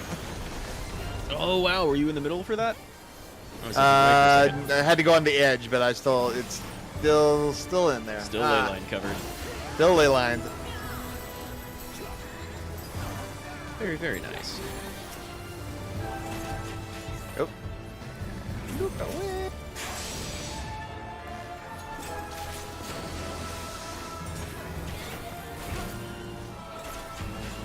Yeah, if anything, the one interesting thing about playing Lala is how it screws with your camera angle so much. Is your camera like naturally lower? Yes. Oh yeah. Yeah. That could be kind of screwy sometimes. So, sure. Yeah, normally I actually have to, and I've started learning to do this because somebody had a tips and tricks video, and was like, oh, you do know that you can adjust your camera angle up and down so that you're, position your character at a certain point on your screen and it'll just stay there. Right. And I was like, oh, I love the fact that I'm like, yeah, that I've played the game for like 8 years. I'm like, oh, I can still learn things that'll make my life easy. Mm-hmm. Pull the snakes away. Oh, and look away before she... Did I miss it? We'll find out. Oh, server catches up. I thought I was looking I away. dodged. I was just targeting the snake while it was behind me is all.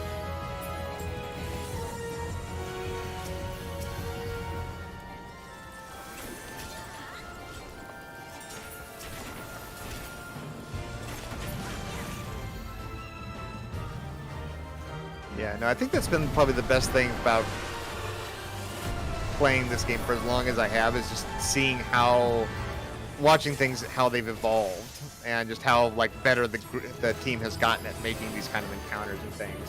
Right. I was kind of thinking that earlier. They definitely have learned a couple of things about designing encounters at this point. Oh yeah. Who is the new player? Oh, I think maybe they already left. Dang.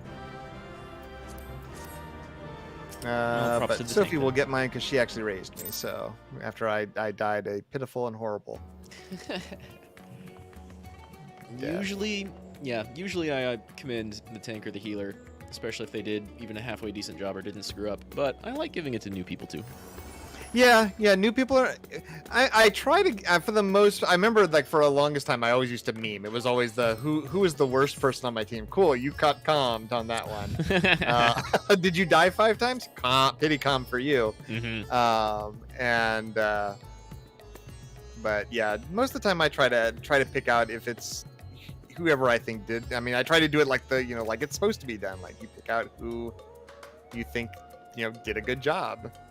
Yeah, exactly. So, use them what they're there for. So, Yeah, all right. Well, I think that is going to do it for me for the night. We ran a little bit over, but that is fine because I was having a lot of fun. Plus, we spent that was fun. First half. Plus, we spent the whole first chat. hour talking, so we only got 2 hours of actual 45 minutes.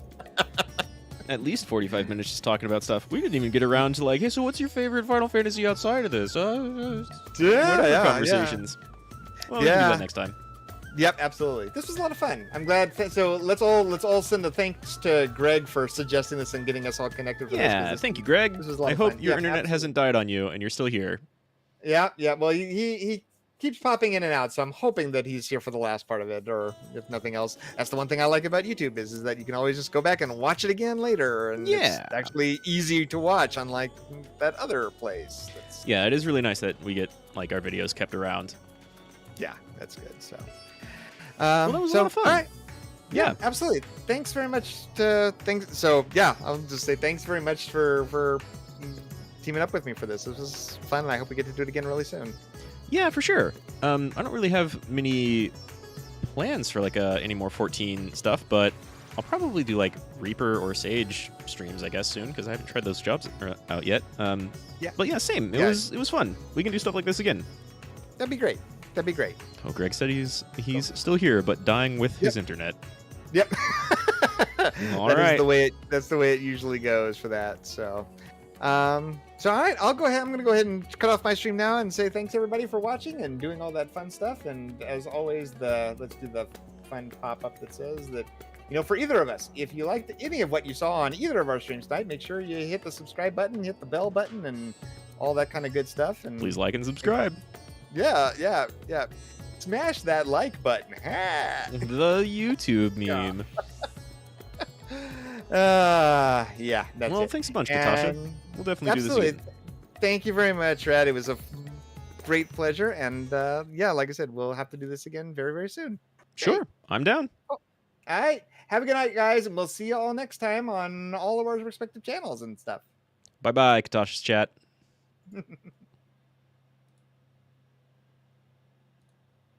Well, that was a lot of fun. I'm glad we did that. Thanks for hooking things up, Greg. I'm going to try and organize some other stuff like that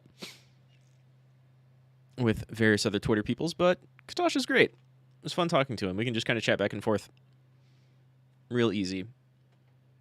I imagine we'll do another couple of chill streams or some Extreme Savage streams that may not have as much chatting, but we've probably got a lot of other Final Fantasy or MMO stuff to talk about, so that'll definitely happen again. Until then, it's 1 a.m. my time. I think it's only midnight, or maybe even just 11 their time. But I've got to go cook some dinner, and then, I don't know, I might be back later on with some Path of Exile. I don't think I have anything else up on my stream for today. I hope your internet gets better. Mine does that sometimes. I've gotten in the habit of like checking my upload speeds before I actually start a stream.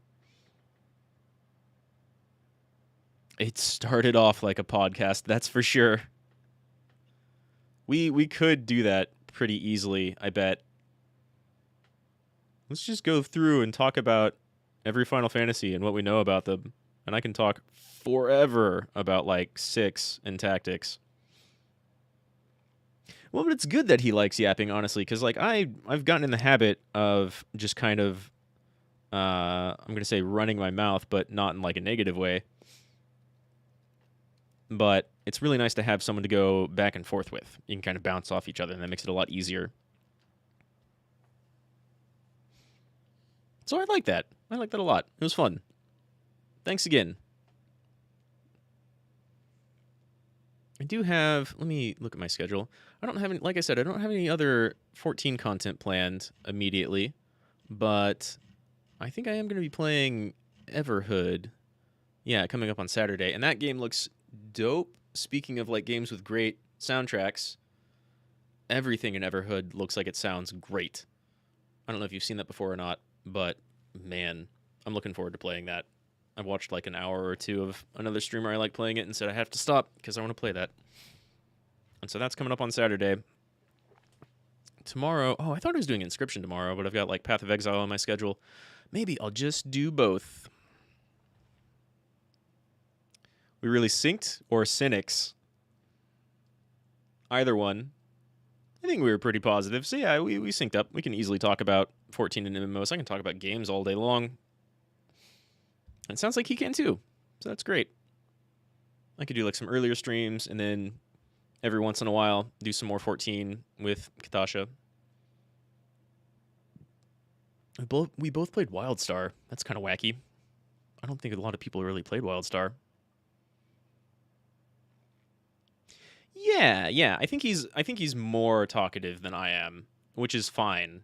Because I kind of like having someone to play off of rather than being the sole driving force. But still, I'm getting used to both. All right, I have to go to the bathroom and cook some dinner. So I'll see you next time. Thanks again, Greg. Atsumaho.